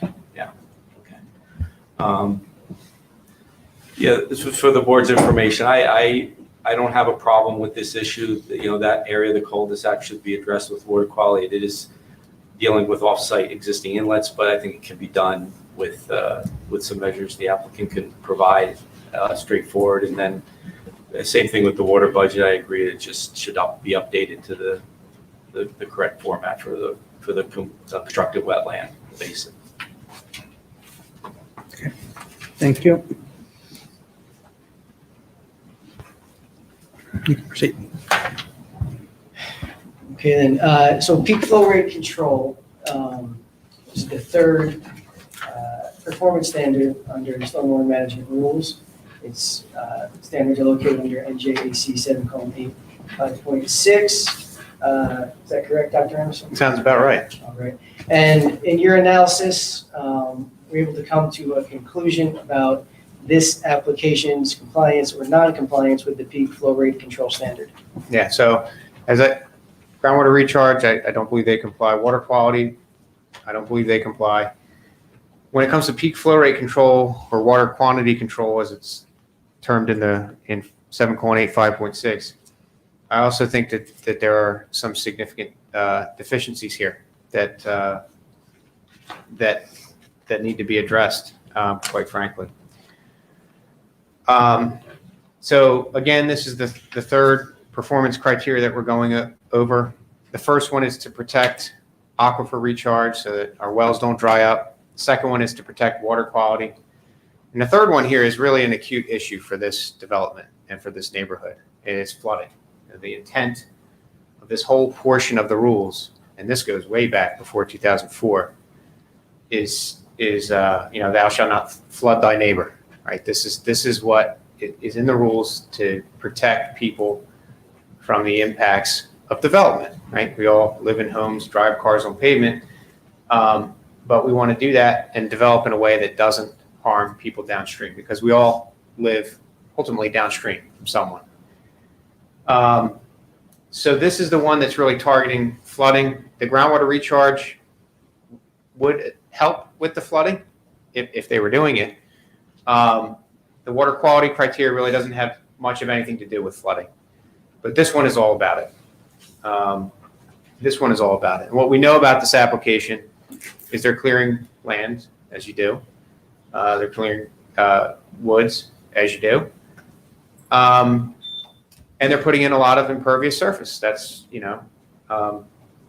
and that's the rules are written to address exactly this situation, right? Nothing is new here.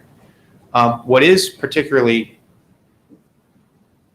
unique is the location of this project, the sensitive location of this project, the vicinity of residents, the flood impacts that I've heard from residents in that area.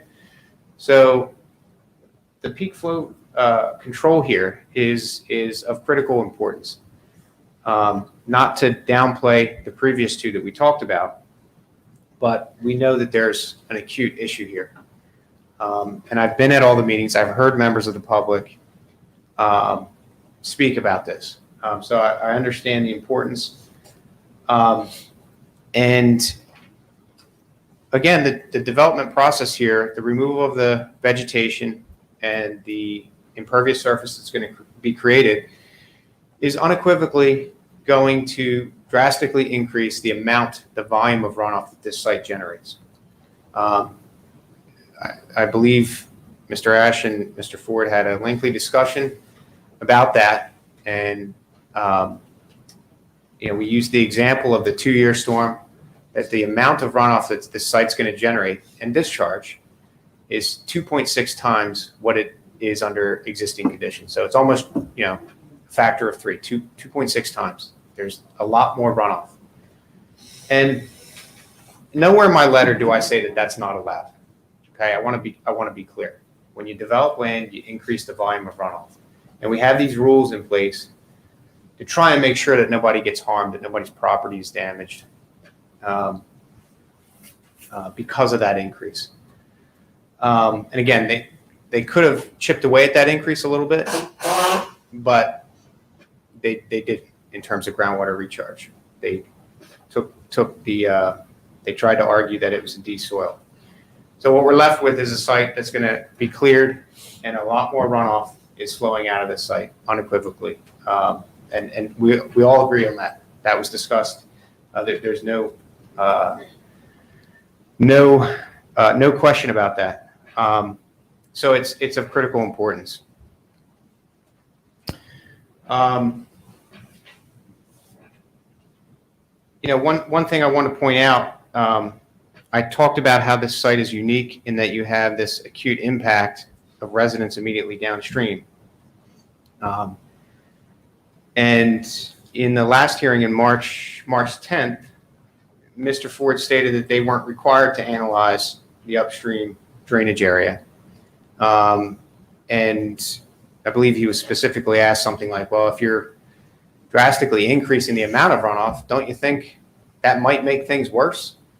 And his reply was something along the lines of, we're not required to do it. And I would argue that there is some responsibility here to look at the bigger picture and analyze what impact that increase in runoff has on people downstream. And I'm going to quote, and I'm going to go to page 36 of 04. And this is directly from the rules, 7.8, 5.2. And 5.2 I1 states, and I'm just going to read it, pardon me, but it's fairly short. Stormwater management measures shall be designed to take into account the existing site conditions, including but not limited to environmentally critical areas, wetlands, flood-prone areas, I've bolded that, slopes, depth to seasonal high water table, soil type, permeability, and texture, drainage area, and drainage patterns. So I've highlighted drainage patterns and I've highlighted flood-prone areas.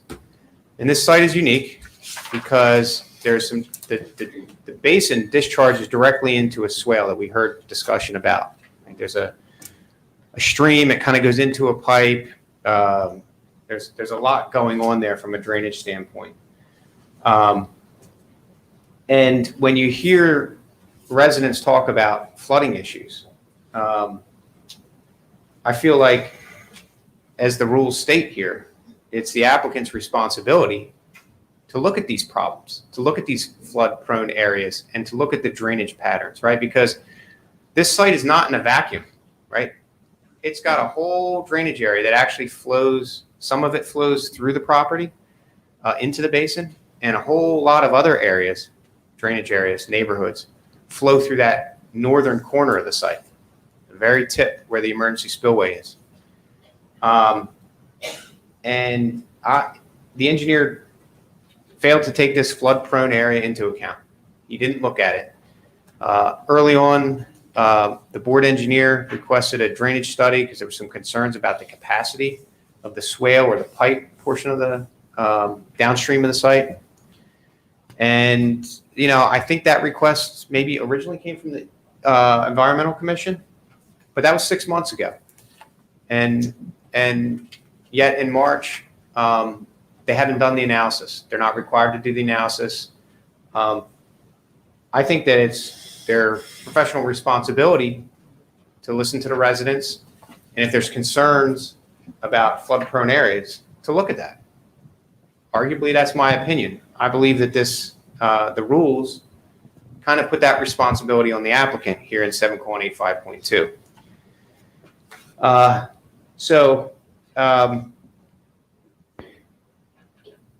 When you develop a site and you increase the runoff, it doesn't take a civil engineer to know that, you know, you might actually be making things worse, right? I mean, it's just going back to the common sense question. You're clearing a forest and you're putting in pavement. Yeah, we're putting in a stormwater basin and we got to meet certain criteria, but there is a bigger picture here. The site is not in a vacuum. But they didn't do the analysis. And frankly, I know we talked about, I heard in the March 10th hearing that perhaps the township was going to look into doing some kind of study, and that's great. I would encourage you to do that. But someone needs to do it before you all make a decision on this application. You know, and it didn't, the applicant wasn't going to do it. So we did it ourselves. And the results of that analysis are in the letter. And I want to be clear that I relied upon their data.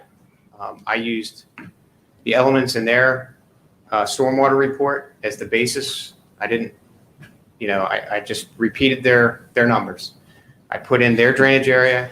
I put in their detention basin, constructed wetland now. And the only thing that I added to it is what they so far have refused to do. And that's, hey, what about the rest of this drainage area that flows through this property? So what I'm going to show now is kind of how we went about that analysis. So I'm turning to page 37 of the of 04. And what this is, if I can zoom out just a little bit, no, just a bunch, is a drainage area delineation. So the site is right about here. This is the basin, the existing basin. And what this data is, these colors, this is elevation. And this data comes from what's called LiDAR, topographic data, kind of space age stuff. They bounce lasers off the ground and measure the time it takes to return them. And you get this really fine detailed map of the topography. And they artificially cut out the trees and the homes. And what you see is the landscape in color. So the high areas are brown, the lowest areas, you can see the basin where my cursor is, are darker blue. And you can even see the swale that flows north along here, right? You see that blue line? That's the swale that's been discussed. And then this green line is everything that drains. When it rains, everything within this green area drains to this star. And this is the neighborhood. You can even see the footprint of the streets in the homes, okay? And you can see the basin. So I took their own analysis, and this is their drainage area, this 22 acres that flows into their basin. You can see the basin. It's this dark blue low point, right? And then here's the swale that cuts the northern portion of their site and then turns, flows north. So if a raindrop lands on this rooftop right here, goes into the street, it's going to flow into this area, into this wetland, and get in this channel and then flow north, and so on and so forth. So that's what this map is. And they analyzed this 22 acres. They didn't analyze the rest of this area that ultimately flows into the neighborhood. And it's 166 acres. So it's significant. And we know there's a problem, right? These are the people who have been here discussing the flooding issues. They live in these homes here that you see. And if I go to the next page, 38 of the same document, it's the exact same drainage area, just showing you a recent aerial photograph. So again, here's the site. You can see the existing building that's on Harvard Way, and you can see the rest of this area and the homes and everything that all ultimately drain to this red star here. So we use their basin characteristics, again, just straight from their report. We used everything that they said about these 22 acres. We just plugged it in to our model. And the only thing we added was this 166 acres. And we looked at the topography, which I just showed you. We looked at the soil type, the land cover, and used standard engineering methods, no different than they did for this, to model it, to run the same storms, hypothetical, 100-year storm, 2-year storm, so on and so forth, that they did. And we just said, hey, what's going on? What's the bigger picture? What's happening with the rest of this drainage area? And this is what, for 6 months, approximately, we've been asking for. Or someone has been asking for. I said we. It may be the Environmental Commission. It may be your board engineer. It may be residents. But so here's what we found. So this, all right, I'm an engineer, so I'm required to have at least one equation. I don't think I hit that, and one graph. I got the graph here, so bear with me. I'll describe what's going on. But this is a hydrograph. It's 3 hydrographs. I've color-coded things so they make sense with the images that I just showed. So the 22 acres that flow through the basin are represented here in blue. And this is existing conditions. So in this one, hypothetically, this is before they've developed the site.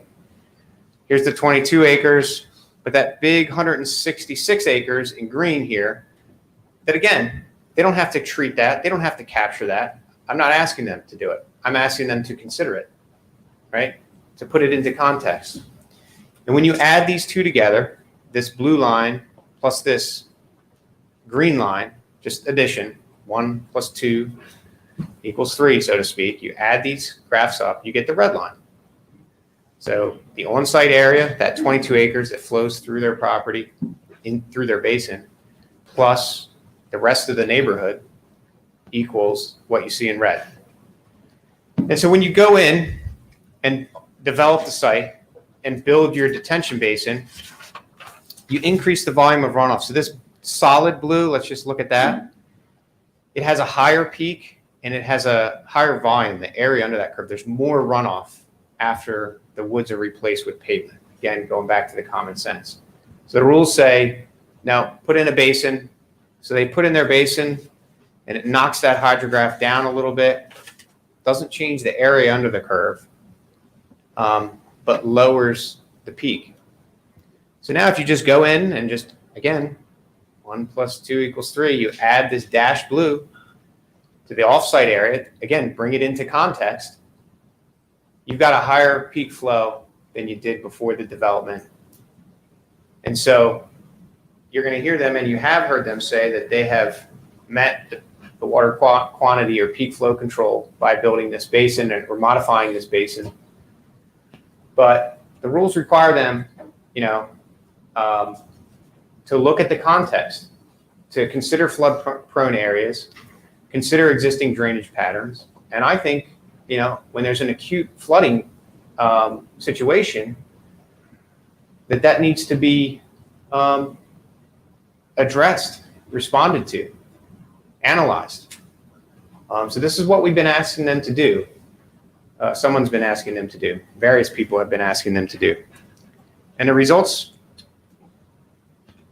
aren't favorable. I mean, the peak flow is going to increase by 12 CFS when you compare it to pre-development. So the higher the peak flow, the worse the flooding is. So as designed, again, using their design, their data, their information, if approved, you should expect flooding to get worse. Again, it's kind of a black and white issue.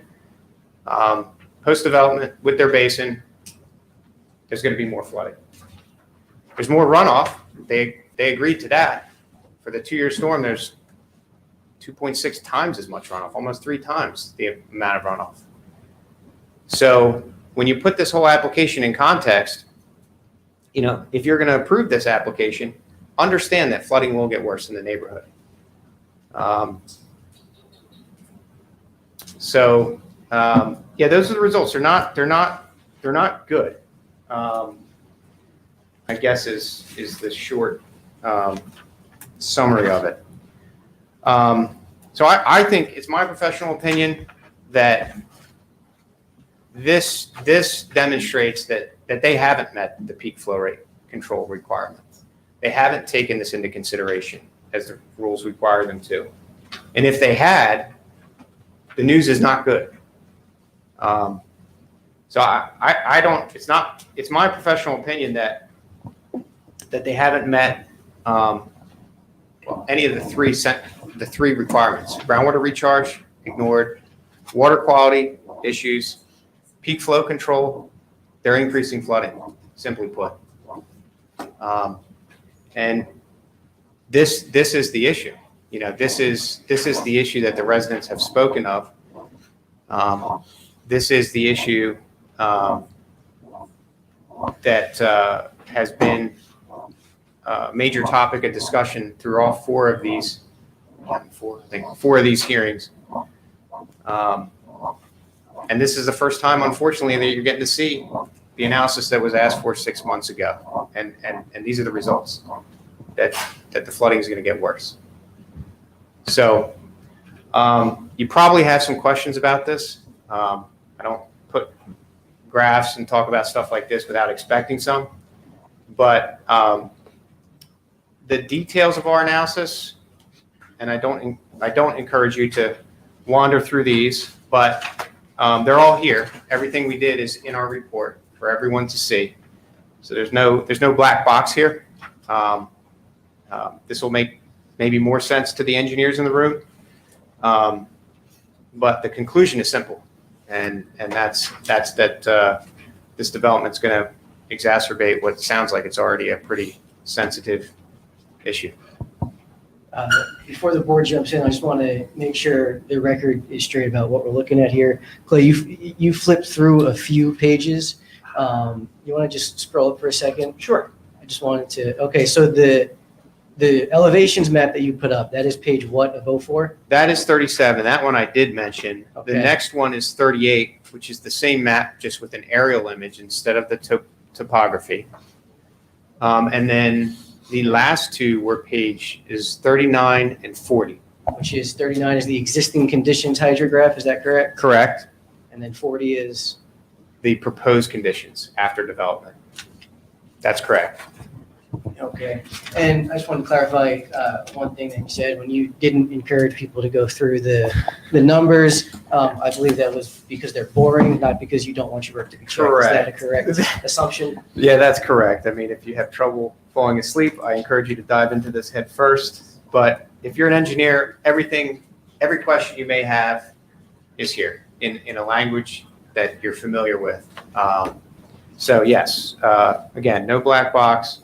And you can compare the vast majority of this to what's in their stormwater management report, and you'll find that it's exactly the same. And again, there's 2 points I wanted to confirm about what you're testifying to. The first is that under the stormwater management rules, a compliance issue, and your opinion on that is? They don't comply. And then regardless of that, are you or are you not also testifying that the analysis you did shows that there will be exacerbated flooding? Right. So even if they argue that they did meet the requirements looking at their site in a vacuum, they're still going to increase flooding. And we heard the planner, I believe, initially talk about negative impacts, and that flooding was a big portion, a big concern in terms of some of the zoning. And I'm not a planner, so that's the extent of what I'm going to say about that. But what I do remember vividly from the planner's testimony is that he repeatedly said, when asked, how do you know that the flooding is not going to get worse? He said, because there's an engineer's report that signed and sealed that says it's not going to get worse. It says they're meeting the criteria. But then when that engineer was asked, did he do this analysis? The answer was no, that I don't have to do that analysis. And then when we actually go and do the analysis, we find that, well, they are going to make things worse. So the logic chain there doesn't add up in their favor. This is what you're left with. Okay, I assume the board has some questions about the peak flow issue. I'm just wondering if you have that graph that compares current to proposed. So Do you overlay the proposed on top of the current? I'm trying to understand if that's the proposed and then you have the basin discharge. So is the solid blue, that's the current condition? No, good question. So these two blue, so on the first one, this is the current condition. Okay. Now, what the two blue plots on the proposed conditions, this solid blue is what flows into the basin under developed condition. The dashed line is what flows out of the basin in the proposed conditions. So solid line is the water that runs right from the parking lot right into the basin, gets there real quick. And then the basin fills up and it slowly releases it, right? That's why this dotted line is much more muted. So these two lines, you raise a good question. Let me clarify this. These two lines are both proposed conditions. One of them is what's flowing into the basin, and one of them is what's flowing out of the basin. So the one that matters, arguably, is the dashed line that flows out of the basin. And how does that compare to the existing? I can flip back and forth and you can see, but it's required to be lower than the existing. I didn't overlay the two. Perhaps they do in their report, but it's lower than it, and it has much more volume. There's more water under that that flows out of the basin. just at a slower rate. So again, if we compare this dash blue to the existing conditions, probably looks something like this. I'm trying to trace them back on page 39 of 04. It's lower, the peak is lower, but the volume of the hydrograph, which is the area under the curve here, trying not to get too technical, is greater. Theoretically, if you take the delta, I guess it's around, 13 Yeah, probably. CFS. And you could pull that, or I could pull that directly from their stormwater report. But when you add these, when you put this basin into context of the other drainage area that flows right through the site, you're getting an increase, even though they're putting in that basin. And you might say, well, that's totally counterintuitive. Kind of is, but it's a fact. I put a reference in there. This has been proven in real world applications before. And if you go back to common sense and remember that you're removing a forest and putting in pavement, you can understand the increase in runoff volume. And then on top of that, there are some timing things that are relevant here. You see, these are all on the same time. And actually, if you go back to the March 10th hearing, the second time that Mr. Ash asked the applicant's engineer why he hadn't done this analysis, he said, quote, this was at an hour and 14 minutes into the recording. He said, quote, the timing of discharge is part of it. And he was right. And that's kind of what we're showing here. He just didn't do the analysis. But it seemed like he got the concept. He admitted that the runoff volume was greater, and he admitted that there was some timing considerations because there's other drainage area, but he didn't do the analysis. And I just want to make sure I'm clear, because that obviously is a really important point. So in the existing condition, and then you have the proposed condition. Are you saying that in the proposed condition, there's more runoff coming off the site, even not considering the basin? Or are you saying it's captured in the basin and ultimately being released, which of course is logical, right? There's going to be more runoff, but you're saying it's, even if you factor that in, there's still more runoff coming off? Yes, absolutely. So that basin that they put in, what flows into it flows out of it. It's not an infiltration basin. I get that. Yeah. That I understand, right? Yeah. So it has to be, eventually it's leaving the basin. Yeah, Correct.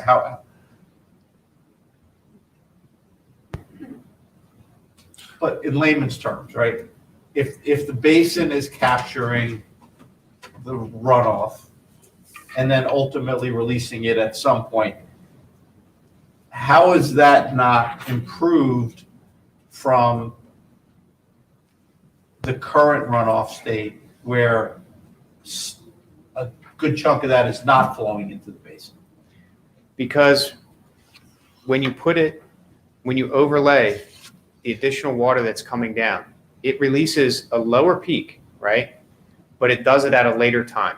You see how let's see if we can. It looks like a higher peak on the solid blue in the proposed conditions. So, sorry to jump in, Frank, but There is, though. there is a higher peak, but it's going into the basin. I think that's what I'm Right. trying to find. But you're gonna have a more, Yes. and then looks like just a for more us, sustained release, which is going to affect the flooding downstream even longer, and they're going to have more flooding for a longer period of time with a greater increase because of the greater influx into the basin at a very shorter period of time. and that's why I just wanted to make clear for us non-engineers, CFS is cubic feet per second. And we're looking roughly almost 13 hours into what type of storm? This happens to be the 100-year storm. Okay, Yep. it wasn't in your Perfect. chart, so. You're right, it wasn't. Perfect question. Yeah, the y-axis here is flow rate, cubic feet per second. And this happens to be the 100-year storm. And then to be clear, you're looking at 12 cubic feet per second higher over 188 acres. Yes. Okay. Yep. And that's intended to represent, I went back to page 38, and for that matter, 37, there's a red star here. Mhm. So, I mean, this whole area, I've been to this area, I've seen it and from a distance, but it's flat, right? It's kind of a wetland. If we went there today, there would be, water everywhere. So what's experienced at this red star here is really experienced throughout this entire area, probably even up into this area. So yes, so Okay. everyone that chimed in here was spot on with their additional statements that were provided. Thank you. So instead of having, say, like a 10-hour flood period, they could then experience maybe a 12 to 15-hour flood period because it's going to be more sustained. More sustained and also a higher peak. And,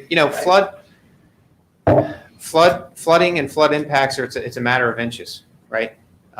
Someone's first floor elevations, you might hear someone say, oh, it's 12 CFS out of 433, what's the big deal? Flooding is a matter of inches, so it is a big deal. And it's an area that already has a number of, paper cuts, if you will. And this is a big one. This is a big chunk. That 22 acres, this 9-acre parcel is a big chunk of that total drainage area, in my opinion. This is a relatively big development for this area. So this isn't, again, guy up here with an extremely sharp pencil. I think this is a real issue.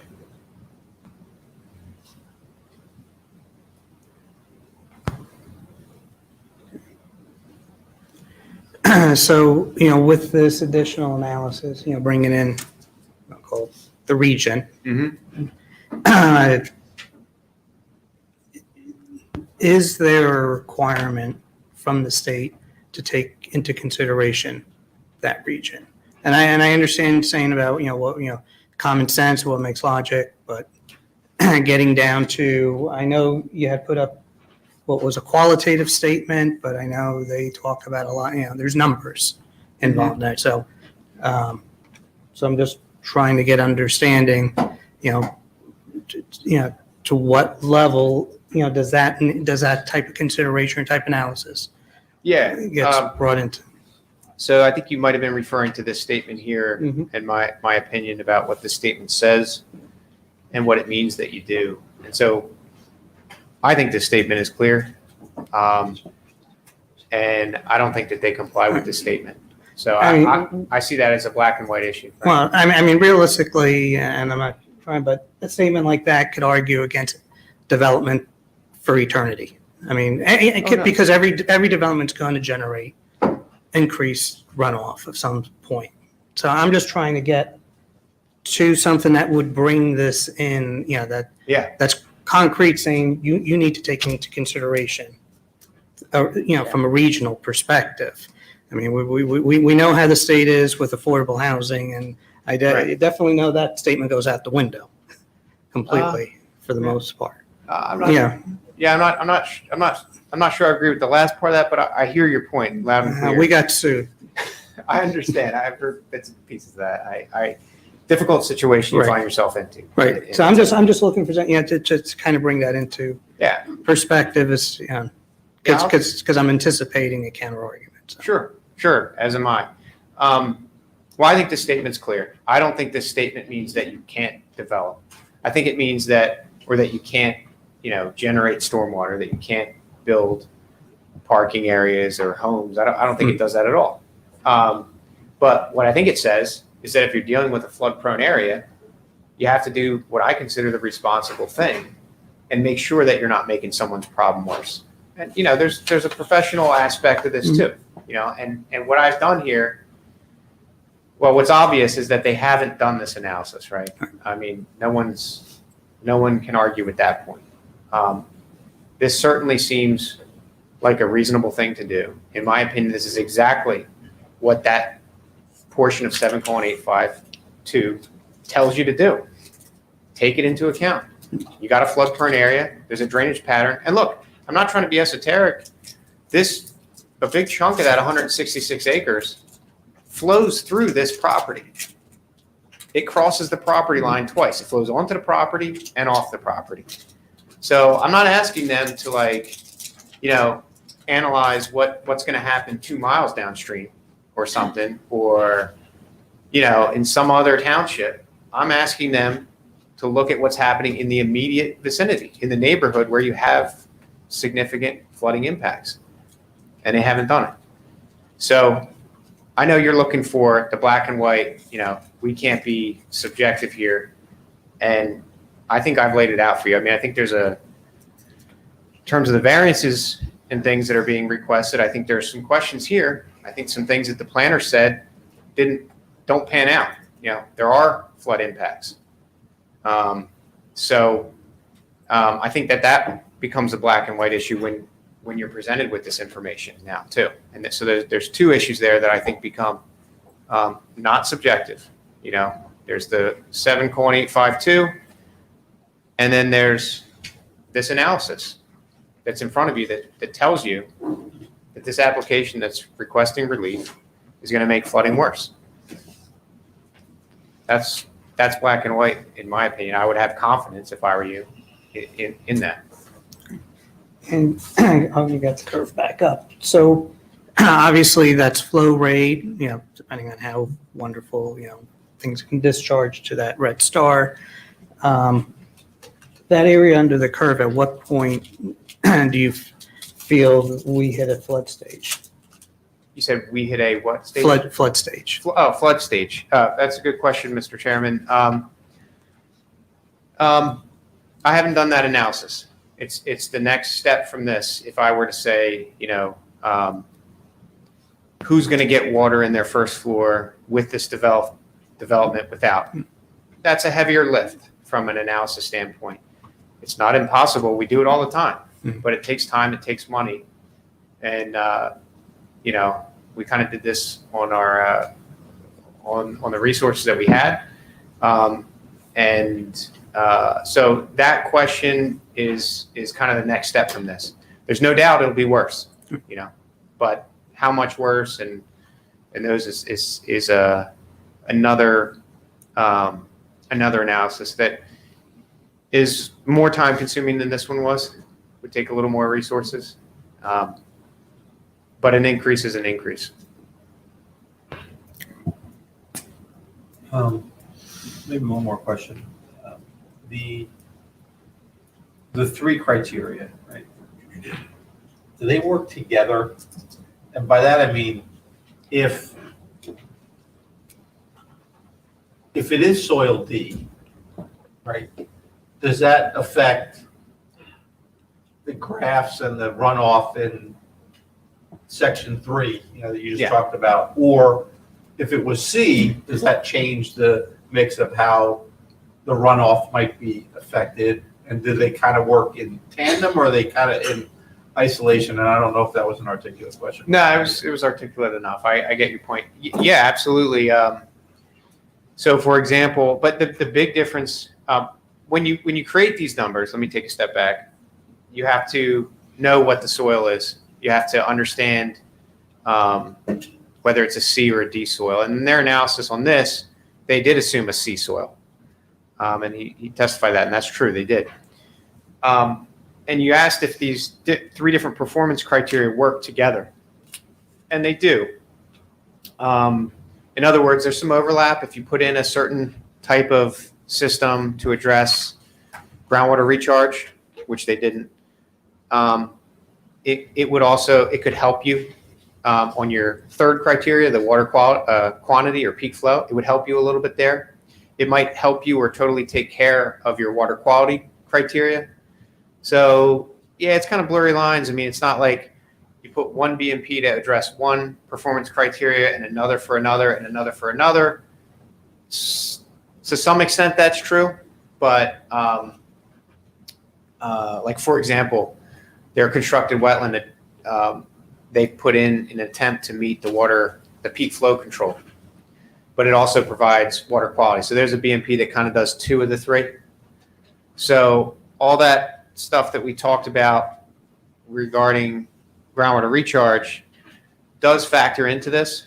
And in fact, if they were doing groundwater recharge, this dashed blue line would be lower than it is here. Not substantially, not half of what it is, but it would be lower. But again, they're not doing any groundwater recharge. So. Thanks. Yeah, good question.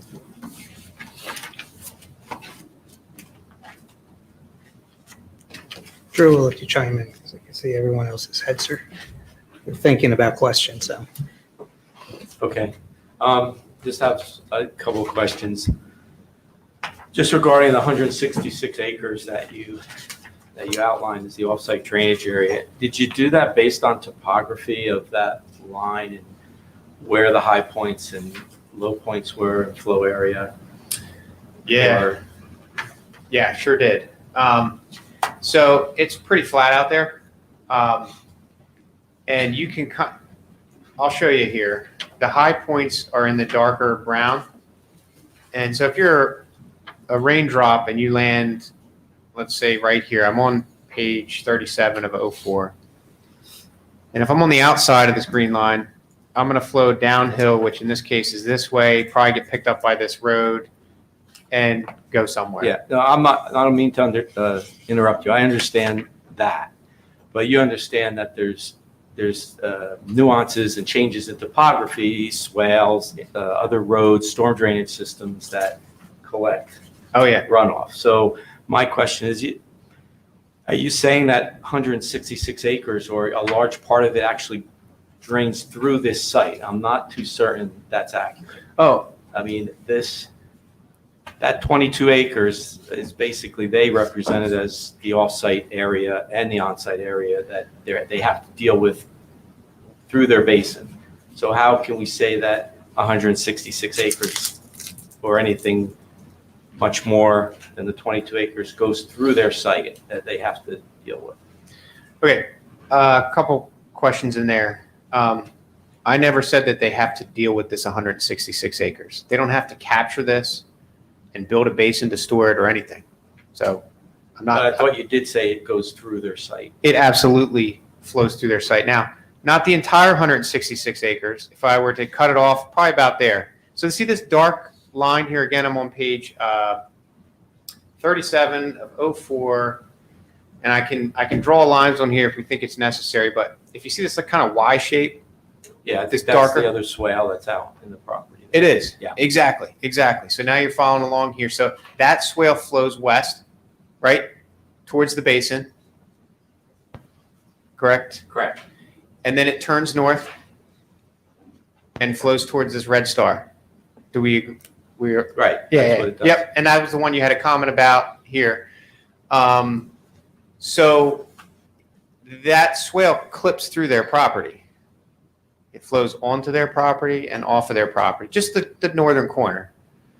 And all I've done, I'm not saying they need to capture, treat, or do any of the performance criteria for this 166 acres that all flows through here. But I'm just saying that they need to take it into consideration. It does exist. And your Right, first, and your it discharges through that swale, which is downstream from their basin, which they discharge into. I understand. yeah, they go right into it. And your other question was like, hey, what about inlets and things? Absolutely, good question.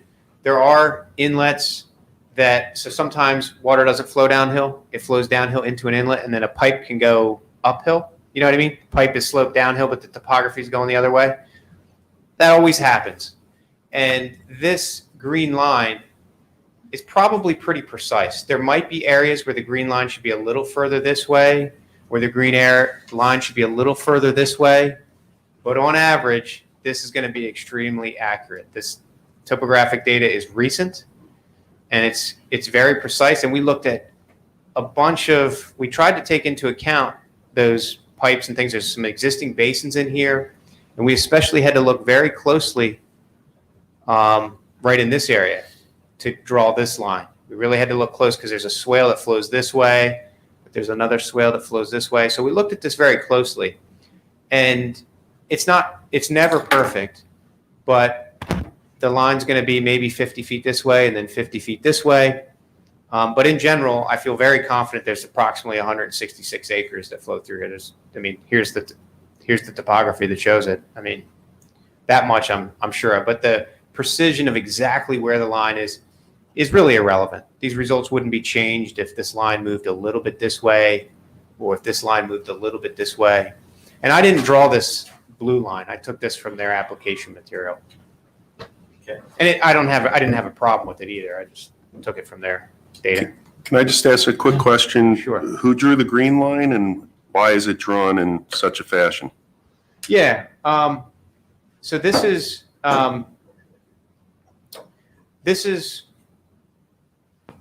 where this is a watershed. Okay, this is a drainage area delineation. It's a watershed. So if you're a raindrop and you land over here, you don't flow through this site. You flow this way and I don't know where, to the northeast somewhere. If you're a raindrop and you land on this rooftop of this house right here, you flow to their backyard because the color gets darker, going downhill, and then you flow into the woods and into the swale and past this basin through the site into the red star. So you could think of this green line as like the continental divide. It's a watershed boundary. Rain that lands on one side of it flows to the site. Rain that lands on the other side of it, the site never sees. So I did draw this green line, and I drew this line not because I just free-handed it or something. It took time, and I had to look closely at this very accurate LIDAR, what's called LIDAR topographic data. So if you gave this underlying map to 5 engineers, 5 totally different engineers, you're going to get 5 different answers. But my guess is they're all going to be between 150 and 175 acres. It doesn't need to be terribly precise, but in general, you're going to get very similar green lines, if you will, that delineate this watershed. So it's not arbitrary. It's based on topography. High elevations flow to the lower elevations. Is that? I hope that's clear. I guess I'm just trying to get an idea of why this is here and maybe not here or sure. here or. The line You know, is drawn. it's- Yeah, good point. The line is drawn exactly through the darkest cells here. So when this is drawn, and honestly, the first stab at this, when we first start one of these, we don't make any decisions. We click in a GIS in a program and tell it to figure it out. And then we look at it, we clean it up, we do what your board engineer was saying, like make sure things make sense, clean them up, look for things that the program didn't quite see. So it's not qualitative, it's quantitative. Water flows downhill. Each one of these pixels in this image, different colors, right? If I were in the GIS system right now, I could click on that pixel and it would tell me, hey, that pixel's 40 feet above sea level. And I would click on another pixel and it would say, that one's 39 feet. And I would say, okay, water's going to flow from this cell to that cell. It flows downhill. That's all this is a nice image of the neighborhood in question that says that water flows downhill. The hills are represented by the brown colors, and the low points, the lower areas, are the blue. So where are the flood-prone homes in this neighborhood? Probably the ones closest here in the bluer areas. These folks up here in the yellow areas, they're higher. They're right at the drainage divide. They don't have a flooding problem. So that's what this map shows. Water flows downhill. And again, exactly where this green line is, not terribly important. The results are going to be the same. You're going to get similar answers from different engineers. So it is very quantitative, actually. So question, how far off can that be to make a difference to the 12 CFS was it 12 higher, what's the plus or minus, everything has that, whatever, plus or minus, poles or Right. whatever. What would make that 12 feet be 20 feet I'll or tell you. be no feet? I have an interesting non-answer for you. And it's that I don't know and I don't care. And what I mean by that is, I don't mean to be short, but hear me out. When you do one of these analysis, I don't go in with some preconceived notion of what I'm going to find. I use standard methods and I put my blinders on and I call a spade a spade. So you're asking me like, well, where could this watershed be? How would that 12 CFS change? I don't know. I just delineated the watershed. Looked at the map, drew the line, just as I would if I were the applicant's engineer. I use standard methods. Those are outlined in the rules. There's no black box here. Everything is here. So if it were bigger, would it be worse? I don't even know. If it were smaller, would it be better? I don't know. I just looked at the data and used standard methods and standard engineering tools. And the numbers are what the numbers are. So I don't like to answer questions like that because the watershed is, the 166 acres is what it is. Me tweaking it to see what might happen, that's kind of, yeah, it's kind of tweaking with things that in my opinion are just facts,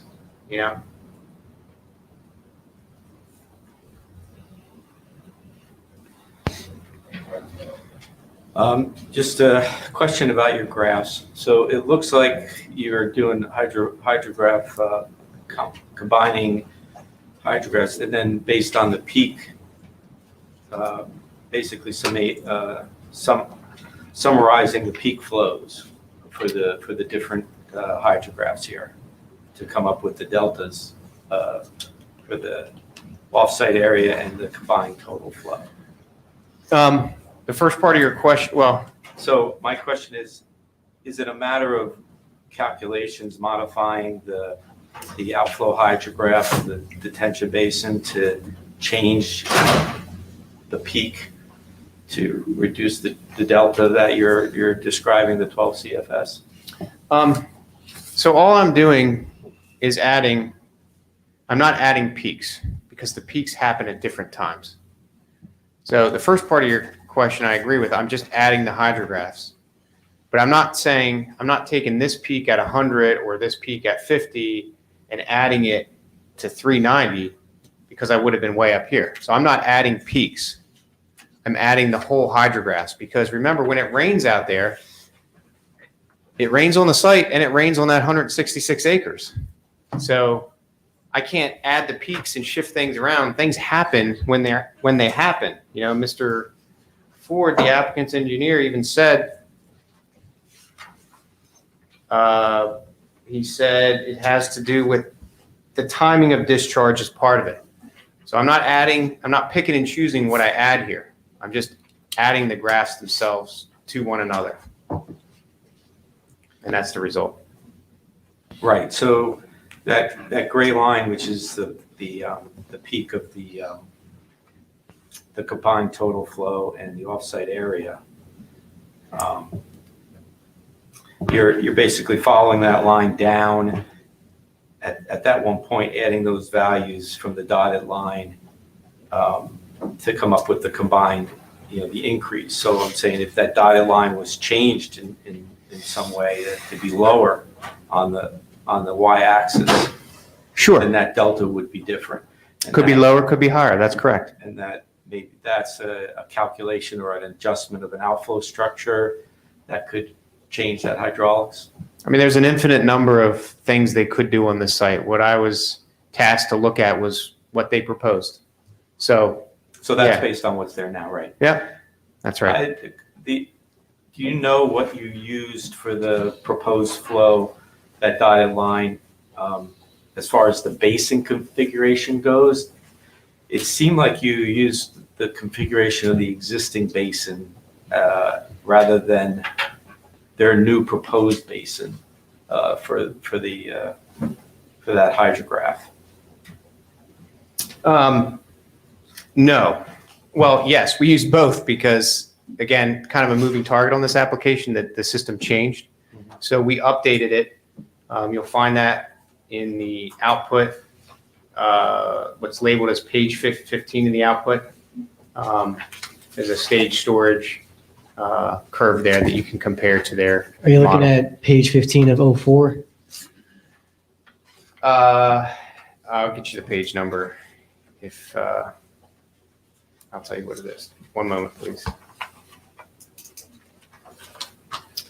Technically, it's page 26 of 04, but on that page, it has a page number here of 15 of that appendix, if you will. Okay. So you can check that again. This is the engineer stuff, but everything is there for your review.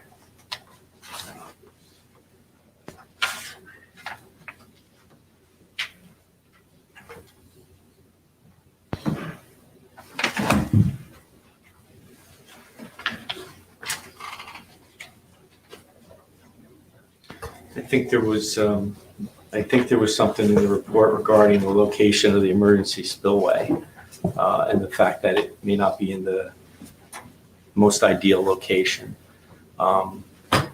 because it's at the low end, which is where the existing one is now, and it's the closest to the residents that are there. Do you have a suggestion where it can be moved? Well, we didn't, you're right, that is in the report. I don't think we discussed that at all this evening. That was asked of Mr. Ford, and I believe his comment was, it's kind of just what you said. It's the low point, the stream is right there.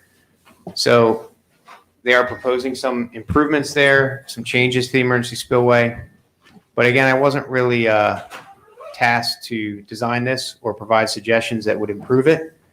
I was asked to look at what was presented and what's in front of the board right now.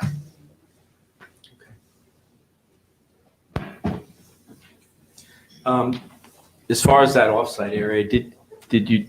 Well, I think I know the answer.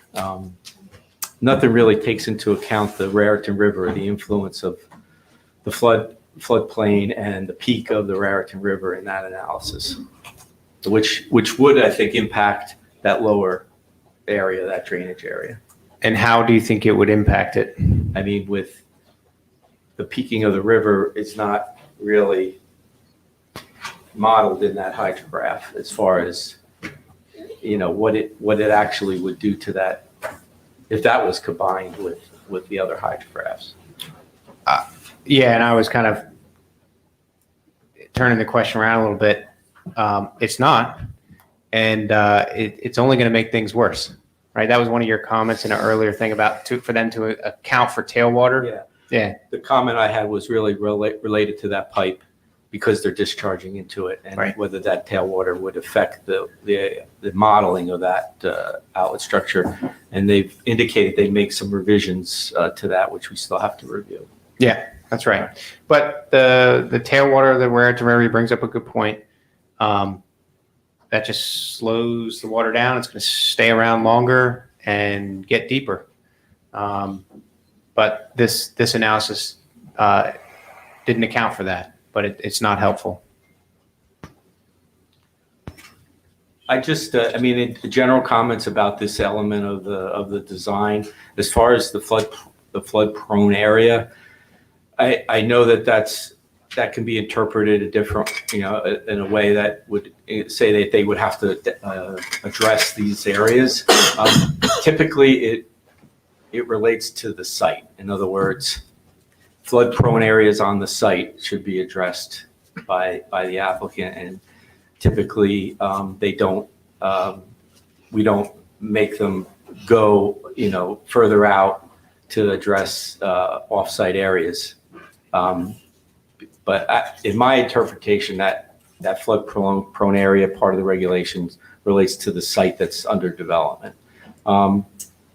As you know, the off-site area here is being studied by the township. They authorized our office to do that, to do an off-site study, which included this site, and this basin is part of the study it's being looked at with other recommendations. So that offsite area is being looked at by the township for that.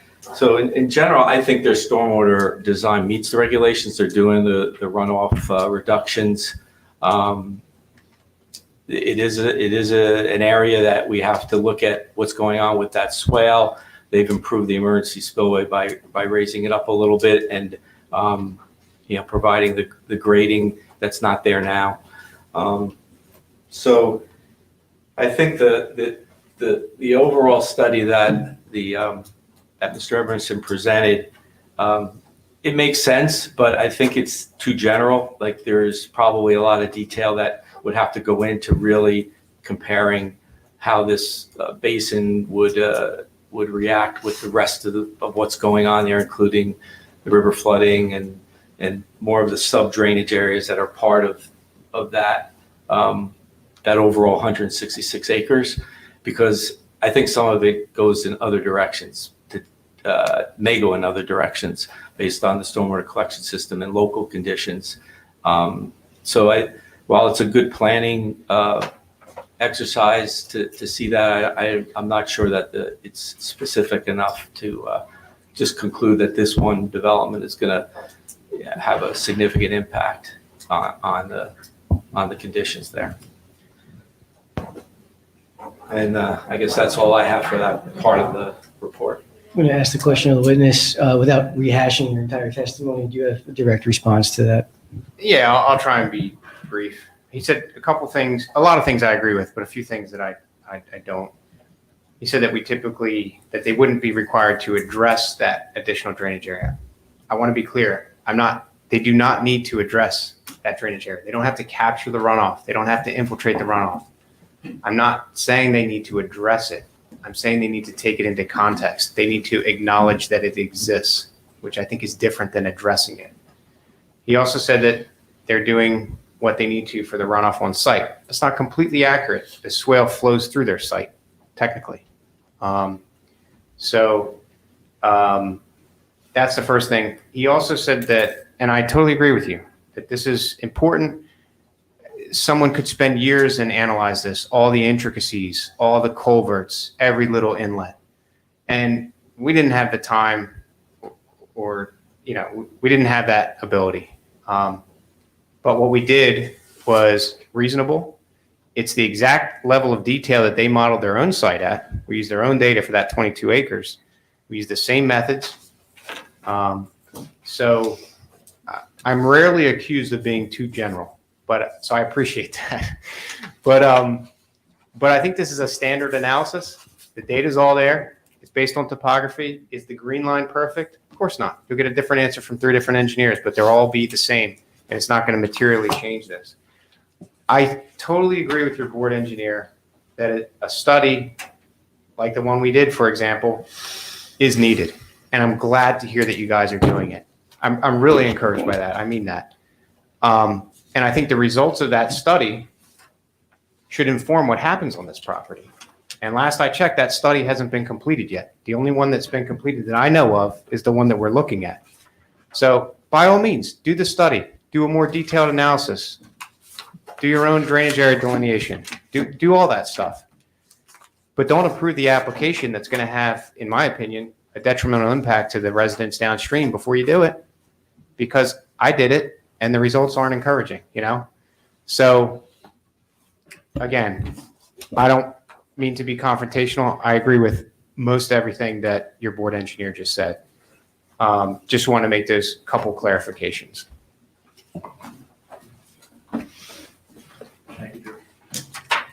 Okay, I'm looking at the clock. It's about close to 10:25. So I don't know if there's anything more from Dr. Clay at this point, or are we at a breaking point at this? I think we're at a breaking point. I think we may be fully complete with direct testimony. We're going to turn it over to Cross. If we wanted to spend 5 more minutes, I may just ask Dr. Emerson if there's anything else pertinent to his review as a sort of roundabout question there. But if we wanted to just end now, I understand that, because we're not going to finish, obviously, before 10:30. All right. So, any other board members with any questions? So I'm gonna turn it over to Mr. Maskey to look at our calendar. Sure. I just want to be clear about where I'm at. I'm not, Sure. if No. if we're stopping now, Yeah. I may have a couple additional questions. We're pretty much done, but I don't anticipate we're going to immediately start with cross next time. Just wanted to make that clear for the record. Fair enough. Okay, the next empty agenda would be June 9th. The next partial agenda would be June 2nd. We do have an application scheduled, which shouldn't take more than an hour. We could put it on after that, but if you want to give it a full standalone meeting, it would be June 9th. I probably would like to give a full meeting because I'm not Well, anticipating. that also entails a granting by the applicant of extension of the time of decision rule, because I believe he granted it through the end of May. So I'm assuming Mr. Ogrodnik would like to be heard. Yeah, I'm inclined. You need to use the microphone. Sorry. I'm inclined to agree to extend this. You know, it's going to be 8 months. That's fine, Mike. I just This wanted to speak for application. the purpose of the record. Yeah, we'll consent to the end of June for the time of decision. Thank you. So is it June 9th? Without notice? Without notice. Yeah, That requires a motion, Mr. Chairman. okay. So may I have a motion to continue this application to June 9th with an extension Extension through when, David? The end of June? end of June? June 30th, 2022, without further notice. Make that motion. Second. All in favor? Aye. Okay, so just a couple of things. What was that? June 9th. June 9th. I've seen Mr. Ogrodnik on another matter, I believe, before. Okay. So just a couple things before we adjourn. We do have a meeting scheduled for April 28th. The business meeting, there's nothing on the agenda at the moment. Okay, so would we like to cancel April 28th? No, I can't make the motion. So moved. I make the motion. There's a second, so all in favor? Aye. Aye, so, okay. The next meeting is May 5th. We do have two applications on that night. So as always, just please inform the planning office as soon as possible. Yes, and you will have your Chromebooks in front of you that night. We will be doing a hybrid for the first two meetings, so you'll have the paper for those already, actually. You'll have the Chromebooks, make sure everybody can log in. It's fairly simple. With obviously the intention that by June, although you already have the paper, but we would have the Chromebooks up and running, and from there forward, it would just be the Chromebooks. With the exception that we'll still get the 11 by 17s of the larger size. So with that, I'll entertain a motion of adjournment. So moved. Second. All in favor? Aye, we're adjourned. Good night, everyone. And have a good holiday weekend for everybody, and we'll see everyone on the 5th, May 5th.